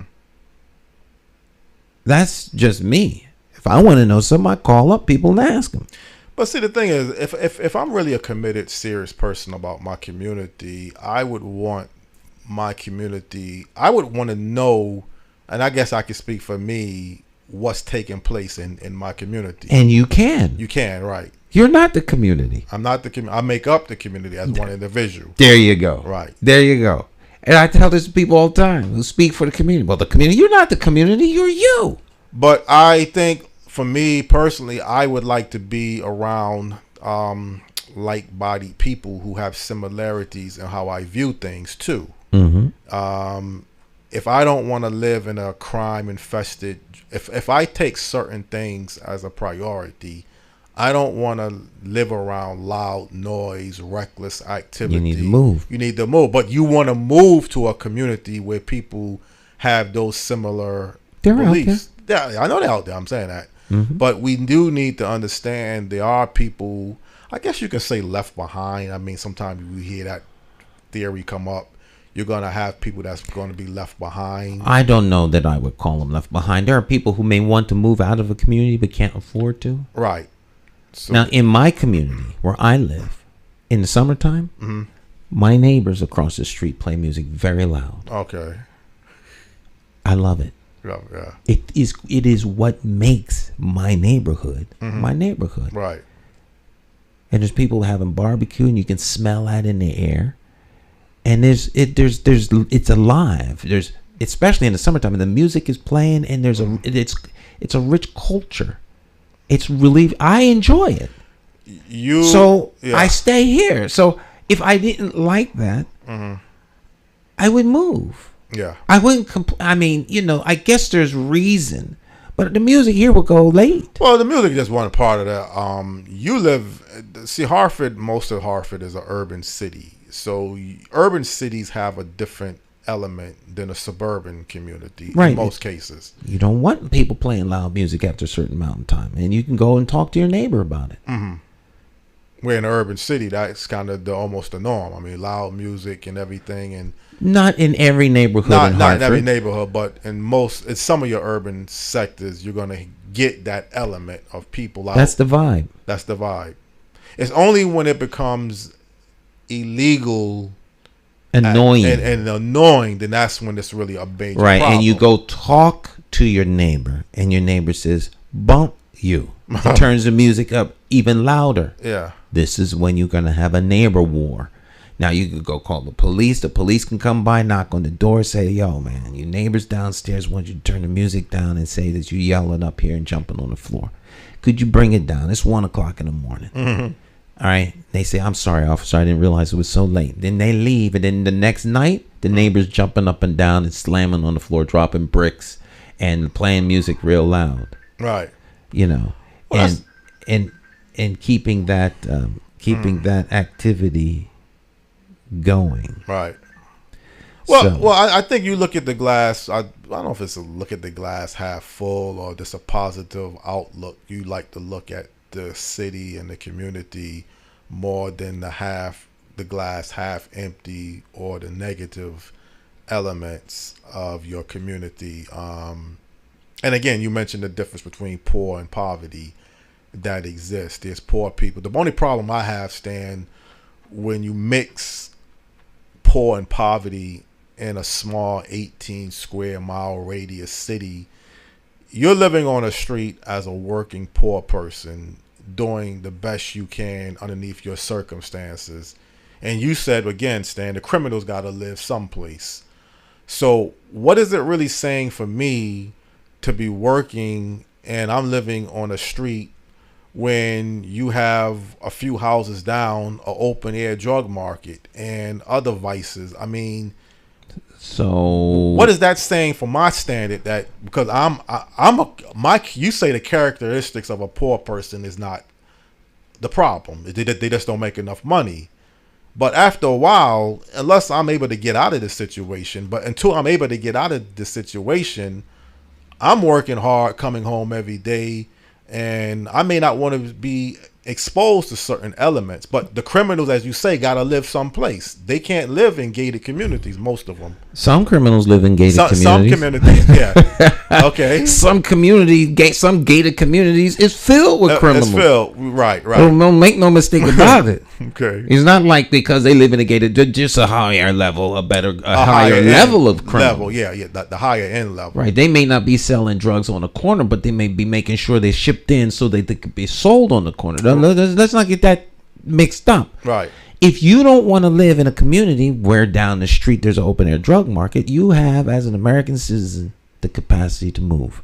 Now, you could try to change your community. Mm-hmm. You could rally the neighbors, but they may not feel the same way. So then you have to exercise your option to vote with your feet and move. So you move to a better community. That motivator causes you to seek better employment, make better money, get a better job, invest, do these kinds of things. There has to be something that motivates the individual. But the thing is, and again, you had already gave me an answer that is, you don't look at it as leaving the people behind. If you strive to move out, and other people like you to strive to move out, and the people that can't are just really, some people like where they live at, but they may not like some of the activities that's taking place. I think one thing I did want to mention, though, in a bigger sense, when I mentioned this lady, Trisha Bailey, the entrepreneur, the owner of her business, who graduated Weaver High School and grew up. She came from Jamaica, but she kind of grew up in her teenage years here in Hartford. It's like the talented people, for some reason, I don't know what it is, Hartford, Springfield, New Haven, we can't seem to keep the A-list people. I don't know. Maybe it's other factors involved with it. Where does she live now? She lives in Orlando, Florida. She said it's the climate. She doesn't like cold weather. So maybe that's a climate issue. But I'm just saying, you take a look at a lot of our talented people like her. There's talent in Hartford. Yeah, but the A-list, I mean, think about it, Stan. Eric LaSalle, I don't know if you remember him, the actor. Eric LaSalle's an actor. Yes, there are a lot of talented people from Hartford in other parts of the world. Right. But Eric LaSalle would not be Eric LaSalle if he stayed here. If he stayed here, yeah. We don't make movies. And that's where, again, this whole movie, Hollywood East, was Hollywood East didn't come. It's not going to come. And it just like the Whalers are not coming back. Right. So we're not a movie media. No, Jonathan. People go to where the opportunities are. Mm-hmm. Are there opportunities in Hartford? Yes. Right. Are they the same opportunities that are in New York City? No. Are they the same opportunities as Miami? No. Are they the same as Hollywood, California? No. Are they the same as Silicon Valley? No. Can you start a shipping line here in Hartford? No. You want to do a cruise? You want to run the operations of a port that does international trade and offloading and offshore? No. You want to do oil drilling? No. So some of the A talent might have to move if they want to be successful. There's nothing wrong with that. Right. That doesn't mean that Hartford is somehow less than because Eric LaSalle doesn't live here anymore. No, I'm just using him as other people. I mean, but I guess the industry, like you mentioned, that they're in consists that they need to be out in different parts of the country. Now, there might be people like yourself at one point wanted to bring Yasha Barjona, Ronnie, and he's from Hartford, back to Hartford. And I must have said this a million times in nauseum about the whole projection of what it was intended to do. To this day, I got to be honest, Stan, it still comes across to me as a soundbite. And again, that's not a reflection on you. Well, I mean, you know, there's lots of things that would be sound bites if you process things that were going to come here that didn't. It just didn't come, Jonathan. Right, but I'm not saying, you know, that's probably more of what Hartford, New Haven, Springfield continues to miss out on. But they don't miss out on anything, Jonathan. There don't. are people that would like to see Hartford be a particular way. It's not going to be that way. Right. No matter what they do. Because the people in power have a different vision. So to talk about it ad nauseum is just to do that. It's it's think tanked to death. Yeah. Until people have action to get a thing done, it won't get done. Period. And business people make business decisions. GE moved out of Connecticut. But that's a business decision. yeah, but you know, but with all fairness, I mean, I don't know how relevant it is, because we was talking a few weeks ago about bringing someone to talk about real estate, and the developer of this downtown north, or Randy Salamore, whatever his name is, Salvatore, yes, Salvatore. I was looking into possibly bringing him on, and then he may dispute what you're just saying, Stan. He may say that there is development taking place in the city that he's part of. He can tell you that he's part of downtown north. He just developed there is development, residential. Yeah, so he can dispute. Well, I guess you was talking about certain things like movies. That's different. Right. Are there opportunities in Hartford? Yes. Right. Now, are there opportunities that everyone in Hartford can take advantage of? No. There's Randy Salvatore has opportunity. I'll talk to the people over at, Center Earth. He can't have the opportunity, and they have the opportunity. One of them is going to be on the outside looking in. Right. One was inside, then the change of political leadership, and then they were on the outside. Now there's a new person in. The opportunities aren't there for everybody. So people have to compete for those opportunities. Right. Now, if you're in a pond, well, forget the analogy. If you're someplace where there aren't a lot of opportunities and you still want to go forward, then you have to move to where those opportunities are. Right, I understand that part. And it would be nice if we lived in the land of should, but we don't. If we lived in the land of could, we don't live there. We live in the now, in the reality thereof. So we are limited to be able to do the things that we can do. If people focused more on what the opportunities in Hartford are and availed themselves of that, they would see a quicker return and benefit on their effort. Right. These things are intentional. Now, either people going to focus on what the possibilities are and come away with some sort of gain, or they'll focus on what's not here, waiting for it to come and never move from where they are. Right. These are decisions people make. Leaders make these decisions, and their communities are affected. Well, again, there are people like Michael Jal Wright, who's trying to bring a movie studio in New Haven. I think he's hopefully he'll be successful. Yeah. Right. All right. I mean, he's involved with it, so you can only do what you're capable of doing. So right. Now, is it going to be like Tyler Perry's studio? That's a different ball game. It's not a different ball game. It will take time. It's not going to be like Tyler Perry's studio from the jump. Right. Because Tyler Perry's studio wasn't Tyler Perry's studios from the jump. Right. You cannot compare the successful operation that came into being through a whole series of circumstances with the guy who has a vision to make that. And say, well, where is it? It took Tyler Perry years and years and years to get to where he is. He's a very unique human being. The way he runs his operation is unique. the way he owns the content for what he produces is unique. There's not going to be another Tyler Perry. Right. Now, there can be a new so-and-so who becomes the next individual of note. There's only one Tyler Perry, and his operation is down in Atlanta. Well, I think that's the thing. Earlier, we was talking with our guest Fee about. Well, I was asking her about, do we model millionaires? I mean, I sent you and a few other people an inbox about LeBron James and how he was, I guess, as a teenager, homeless towards where he is now. People may say he's the greatest basketball player currently playing, and he's projected to be the all-time scoring leader this season. And again, another LeBron James is just another superstar basketball player.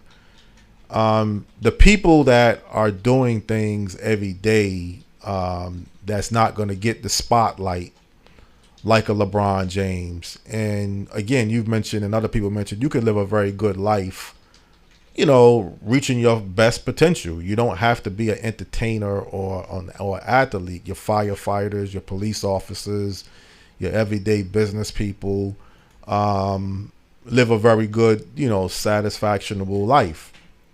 But if the pedestal is young kids growing up looking at LeBron James as the role model, I don't know if you remember Charles Barkley used to have a commercial, "I'm not your role model, your parents are."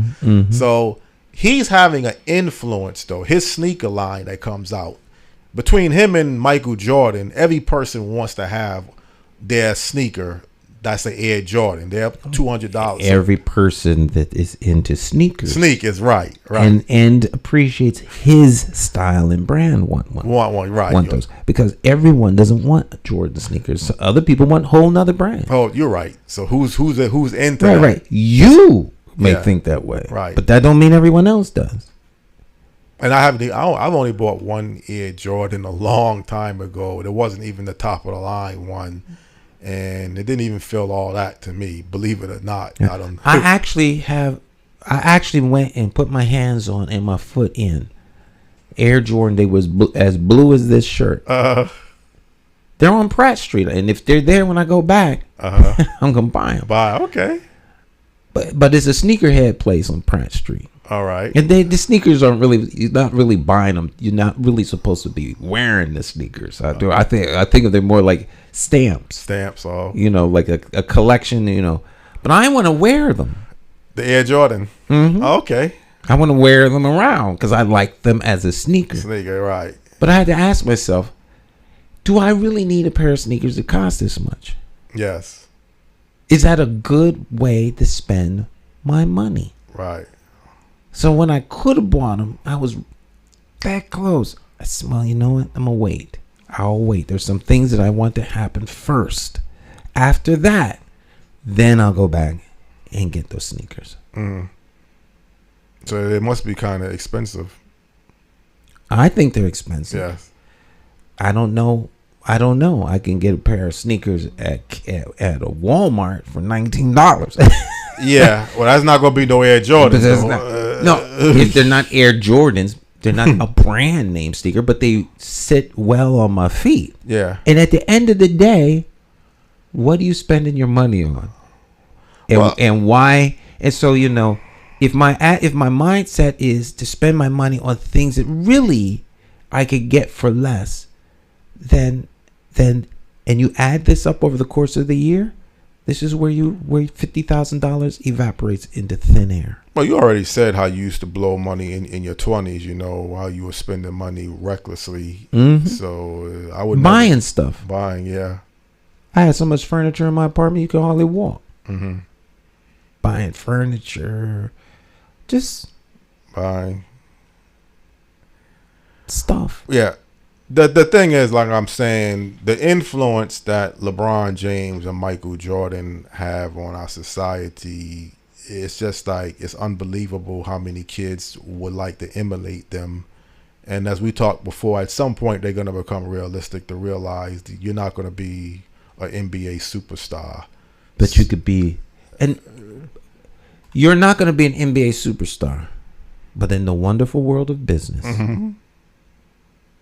where people like to make money,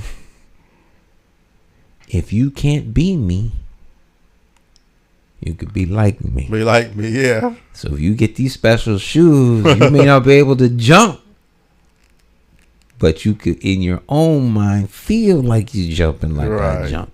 That's so the you catch. spread your legs and you put your hand up and dunk like me. Dunk and like if you me. practice that enough and buy enough of my gear, you'll make me rich. Right.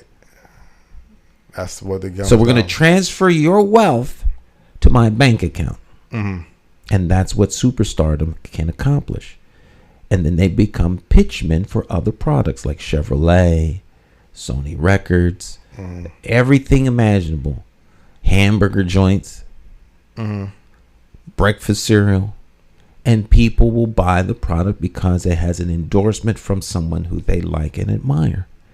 All the time, they're like drug dealers addicting you to consumption. You need to go out and buy this. You need to go out and buy that. You need to go out and buy this.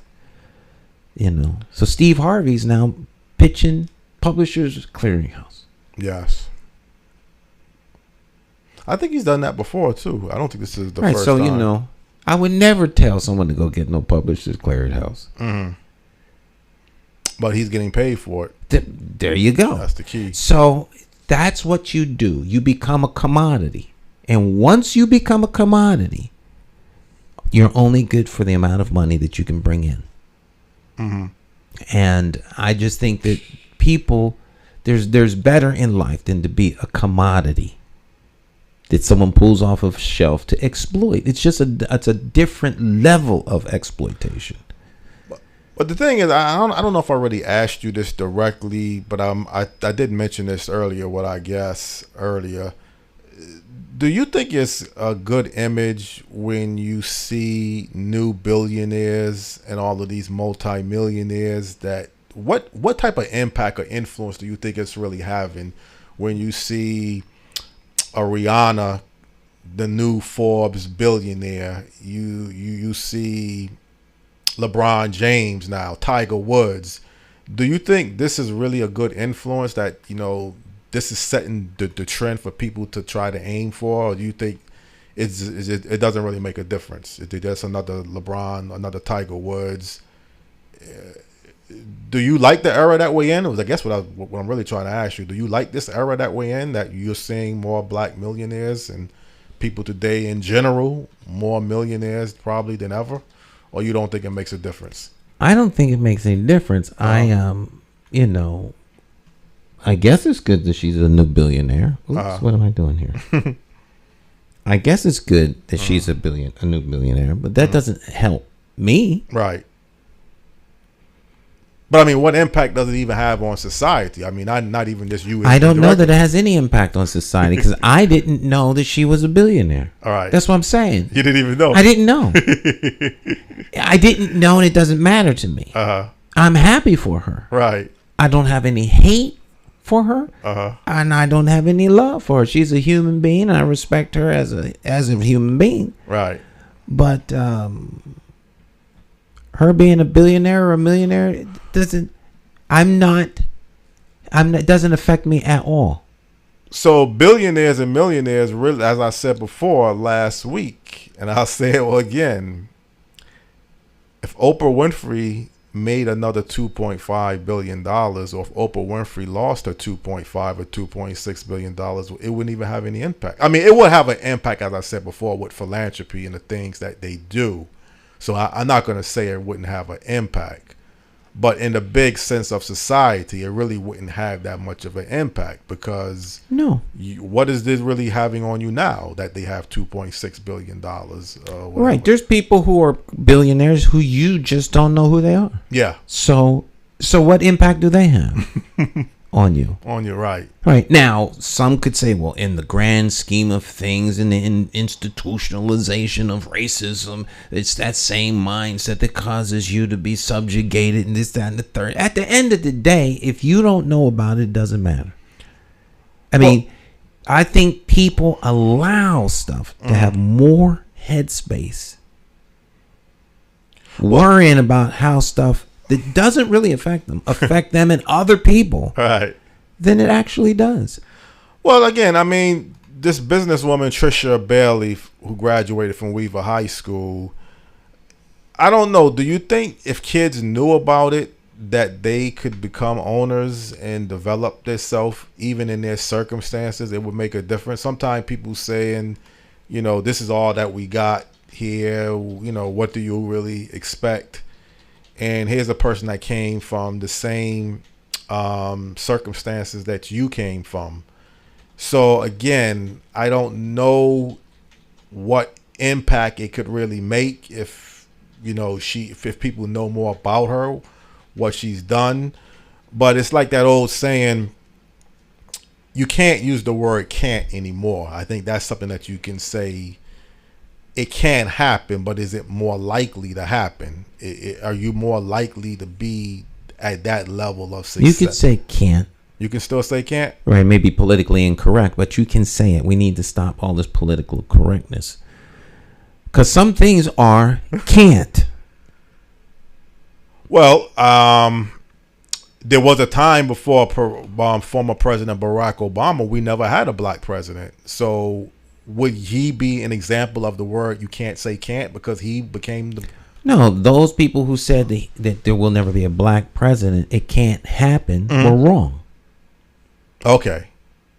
You don't stop using the word because they were wrong. They were wrong. Clearly. You can become president as a black man. Right. Because it happened. But I mean, isn't that like saying you can't say it can't happen to now? I mean, people who set up into that point, it would never happen. So you're saying you I'm could saying still use the word? Sometimes you can use the word can't when it properly. You cannot land an aircraft or spacecraft on the surface of the sun. Right. No, I'm talking about... So some things can. Yeah. And sometimes knowing what your limitations are is just as valuable as knowing what your strengths are. Right. So that you don't spend your life chasing after something that you can't attain. So can't is needed in certain circumstances then. Right. Okay. Telling kids you're not going to become an NBA superstar, even though people do become an NBA superstar, that's still relevant. The chances of you becoming an NBA superstar are very, very slim. That's what should be said. Okay. Very slim. Because there's only so many openings in the NBA. Right. There are people who are very, very, very, very, very, very good that won't become NBA superstars. Yes. So that's the better way to... Right. You are 4'5". You can't be a big man on the court. You can't. It's not going to happen. Now, you may be good as a short player. Right. But you can't be a big man. You're not big. You're not. Sometimes can't is a very valuable tool. Right. That's true. Master the craft with the assets you bring. Right. Stop chasing after what might be, could be. Right. That's just my approach to things. That's all. I can't say that for... Well, if Fee Gentry mentioned there's 11 million jobs that's unfilled, you have certainly a better chance of obtaining one of the 11 million than sure enough, becoming an NBA or next Oprah Winfrey. I would assume your chances are much greater getting one of the 11 million jobs, even though there's a skill set gap that she mentioned. Yeah. I would say a great place that most people could probably get a job at is Amazon. Amazon. Yeah, that's true. But a lot of people don't want to put the work in. So if you went to Amazon and started out at the bottom, because there's so many jobs, because there's so many opportunities, the opportunity for growth is high. So you could go in and then you wind up working your way up the food chain. You go in and you become a little supervisor, study, keep moving up. So opportunities to get in on more of a ground level and work your way up. Those big centers that they have regional managers. Yes. Because there's a high turnover in Amazon. Some would process that as a place that you don't want to be. Others would process it as there's an opportunity for me to move up if the turnover rate is as high as they're saying. So let me master what it takes to bring my skill set to that workplace and see if I can become a notable at Amazon. See, it's a matter of how you process the opportunities, where some people see nothing, others see nothing but opportunity. It's a matter of what you're looking for. I think, again, being realistic about what is likely to happen and what is not likely to happen. And again, you know, Amazon, know what you're getting in. I'm always the person that like to know what I'm getting involved with, know what I'm getting into. Right. But what are the opportunities? Not just the base job. Where does the base job go? So I got to lift 75 pounds all day. I got to work all day, 12-hour shift if they want the mandatory overtime. Right. I'm not looking to do nothing like that. Okay, so what can I get from that? What's the average time a person stays? 1 year, 3 months, whatever the case is. All right, but Amazon owns airplanes. They have a fleet of airplanes. They have logistics. They do programming, coding. They do management. They do software. They do all kinds of stuff. So can an individual come here and start and then move elsewhere in the company? That's what I would be looking at. Then, if that is a possibility, how can I move from this position up out of the menial, hard labor force to supervisor? Is there room for advancement and cross-pollination within the company? Like, could I move from here to their aviation division? I mean, those are the kinds of things I would look at. I would look at what is the opportunity, not only at the right now. Right. We have a tendency to look at right now, end of the day, end of the week. We don't look year end, 5 years, 10 years. Other people planned for 10 years from now, 5 years from now. We plan to the end of the day or to my first paycheck. Right. So I could spend it on something as opposed to down the road. What's down the road? What are all of the opportunities available at Amazon? What are all the opportunities available at UPS? What are all the opportunities available working for the city of Hartford? Well, it's like anything else. The people that put their time in will benefit from the opportunities. When you go to an entry-level job at UPS, I've known people for as far back as high school went to UPS after high school or even during high school, and they worked till they moved up from a package handler to a supervisor. But there's things that came along the way that sometimes people may not realize. The person had shoulder issues. Those packages, he had to have, the person that I knew of, I don't know if he had surgery on his shoulders, but he had some ailment where his shoulders was never really the same. So yes, you can move from a package handler, whether it's UPS or entry-level job at Amazon, to a different division. But there's a time span, and realizing what that time span can do on your body. The person that I used to know work at home delivery, he's not going to get involved in that business anymore because he's much older. But Jonathan, you look at the one individual who didn't make it. No, or got hurt or whatever. But yeah, you had the other person that became a supervisor. He probably didn't get no shoulder injuries. So right. You're right. There's you're right. lots of people who work for UPS. Some of them do get shoulder injuries. There's people who work in office jobs and slipped on the wet floor or tripped over a mop. Right.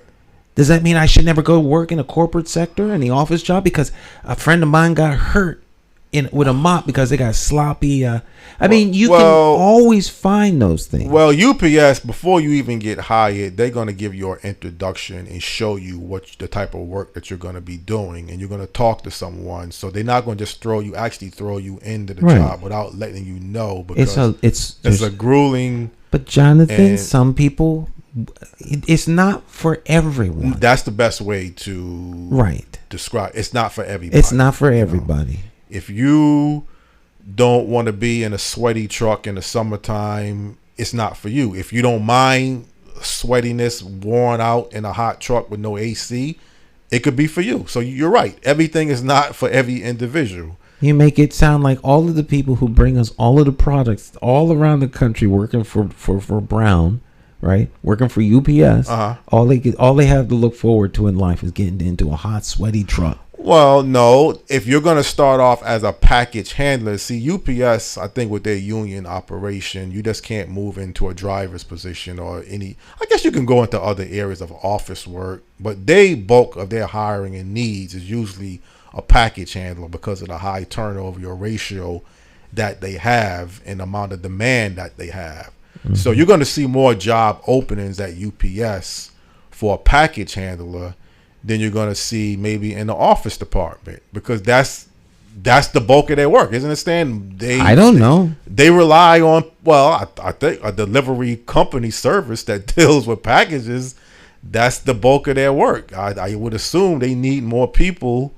Most people are not quitting at the high level in the office division of UPS as the package handlers. So you mentioned from the beginning the turnover ratio between Amazon and you. I'm only going by what I know and what you was talking about. So UPS delivery driver average salary is between $25,000 and $50,000 per year. Mm-hmm. UPS warehouse $25,000 to $35,000 per year.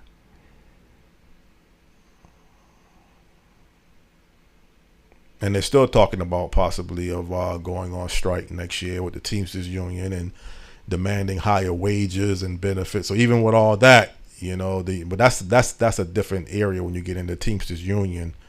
I guess drivers do make good money. I'm not disputing that, Stan. Drivers at UPS, you have to go through a process before you become a driver. That's part of anything, I would assume.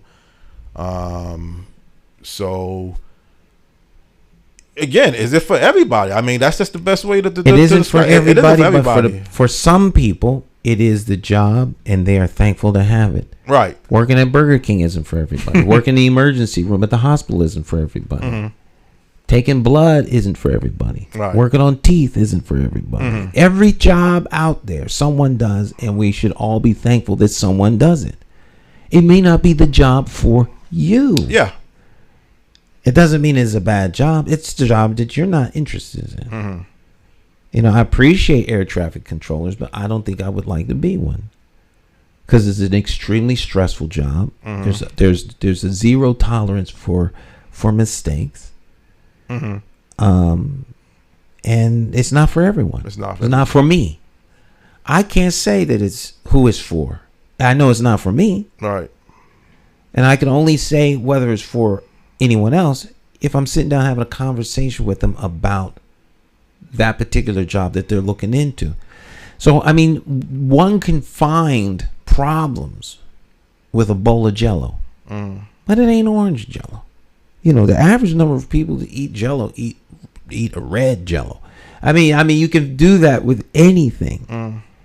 So the glass is either going to be half empty or half full. Well, you could say problems, but I will go back to how I feel. I like to know what I'm getting myself involved with. I like to know what type. There's nothing wrong with that. Okay. There's nothing wrong with that. Yeah. Nothing. That's the bottom line, Mm-hmm. Now, if I see something about the job or the company that I don't prefer or that I don't like, I'd rather know about it up front.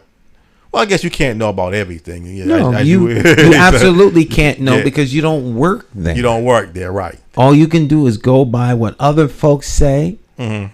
And when that process is underway, it's generally the negative of what they say that resonates. Right.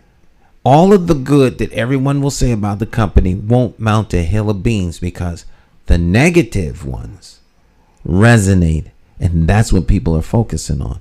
Yeah. All of the things that are wrong or bad with the company is it sound like a place I don't want to work. Right. So people don't go there. Mm-hmm. Yet, here it is. Thousands of people work there. They go to work every day. They raise their families, send their kids to school, go on vacation, have a fairly decent quality of life. Something must be okay there. Well, I had some family members that worked at Amazon, a lot of young people in particular, and one of them left Amazon.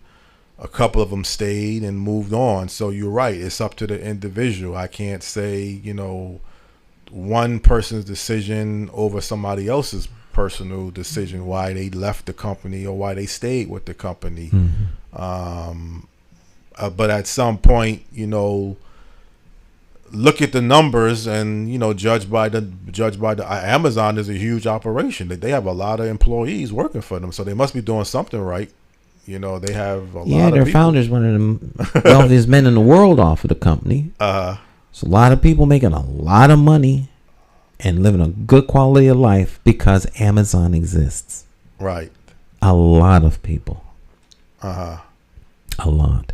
But Amazon, is one of the leading delivery services? I think they probably surpass UPS, believe it or not. I don't know. Any day you'll see Amazon I don't know. packages. Well, they're right. We have an Amazon representative sitting right here on my desk. Alexa, how many employees does Amazon have? As of December 2021, Amazon employed 1.608 million people.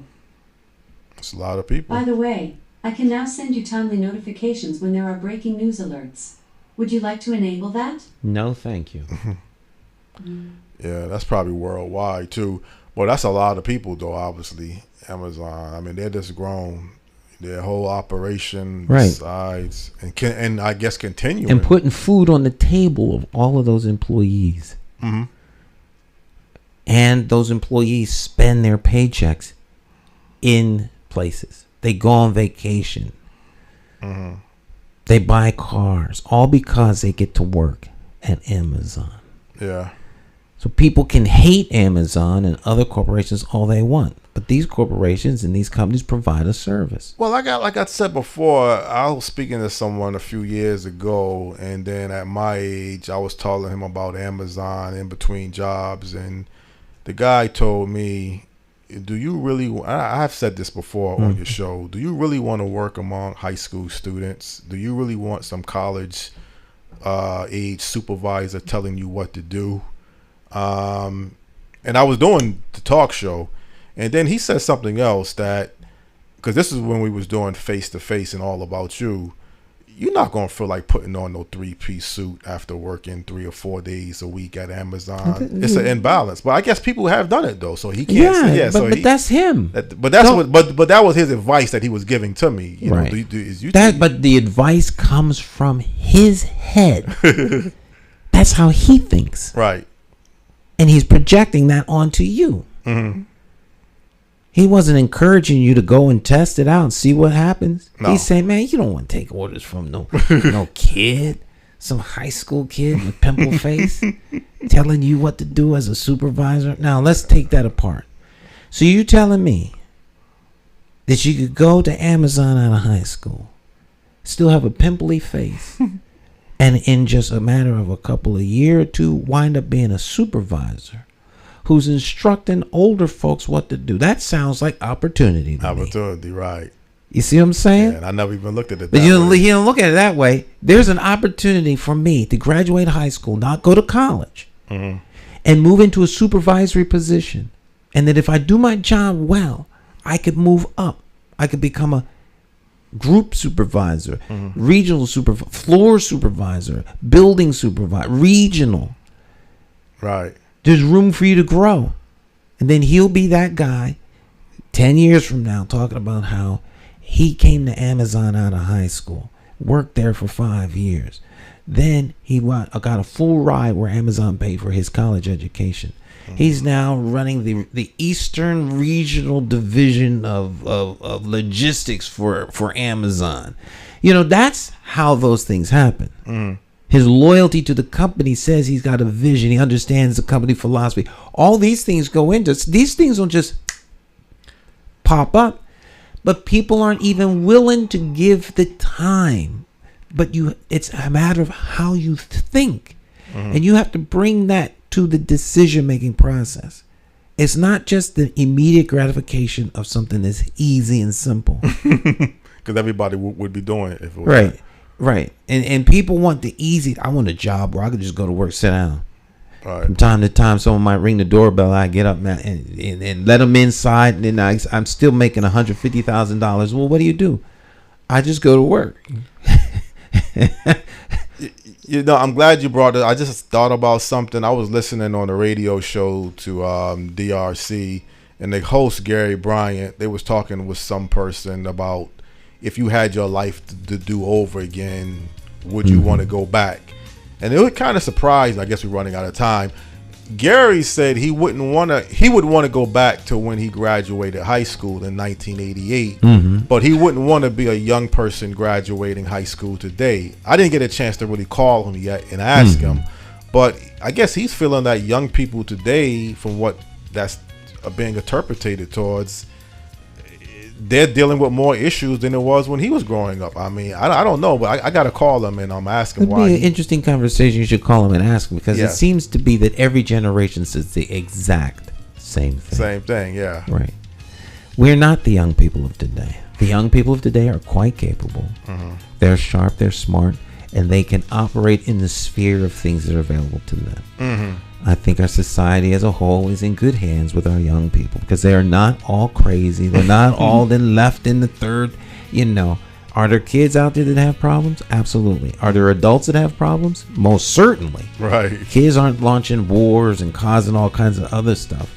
They're generally hopeful. Okay. And so I feel good about our youth of today. I really, really do. But I mean, again, would you want to be coming along today if you had the tables to turn over again? Do you think your era when you graduated was better suited, or do you like this era better today? I mean, that's kind of what I would like to ask Gary. I don't know. I can't speak for. If I was to be my kid's age, I would make it through, because all I know is what's going to happen tomorrow, Right. And what's happening now. We adjust. We're living in the same age they are. Right. We just aren't in school. Right. We're at work. We're dealing with all kinds of. So we're all living in the same time frame. We're just not in the school building with them. We hear what they do at school when they come home, and much of it is a lot like what we went through. It's just a different. The kids cuss in school. They smoke in school. They fight in school. Some of them is making out in the hallways at school. Yeah. They do the same thing all of the adults did when they were in school. And so, I think that. Well, I think the internet has changed things, though. But again, everybody can be exposed to the internet. We're all exposed to the internet now. Not just kids alone. So Right. you can't even single that out. Right. To do that. So kids do have challenges. If I could go back and take my 63-year-old brain with me, that would be really good. That'd be really good, but you can't do it that way. Right. I go back to when I was 17 with my 63-year-old brain. Oh, anytime. Anytime. All right. Well, Jonathan, we had a great guest this morning. People liked the guest, so she was really good. Really good. Really, right? really good. Good guest. I think they're gonna like next week's guest too. All right. I just say Lynn bias is gonna be a big topic. Okay. Next week. Well, I'm looking forward to it. All right, my friends, our time together has come to an end. The same thing happens every day. So special thanks to our guest that took time out of her busy schedule to join us. Special thanks to Jonathan for finding her and bringing her on board. And you all out there, we will see you next time right here. Tell a friend, share the program, and it is important to have the conversation around economic literacy and financial literacy, because we absolutely got to do better. Right? That's a good way to end this thing. We got to do better. I can't think of no better way to leave it off of that All right. statement. We'll see you all next time. Bye. Bye-bye.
My name is J. Stan McCauley, and I do business as Lightsource Productions. I provide professional services in the area of strategic video communications.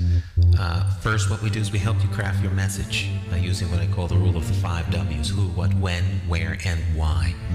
We do event documentation, content acquisition, full-scale productions, editing, and of course distribution through our social media television network. And with social media, video is more important now than it has ever been. Whether you're talking big business, small business, nonprofit, church, or just an individual. Let's say you plan you're planning an event, a wedding, whatever the case may be. But let's say a big event, but no video. And you spent all this time, all these hours to put this event on, and maybe 100, 200 people attend the event. But more important than that is that thousands could attend by watching it on social media. But of course, you don't think about this until after the event is over. You can't afford not to capture it for social media. And despite what people think, I am affordable. Give me a call. Let's plan your next video project and share it with the world on my social media television network. I promise you that you will have the attention of one person, me.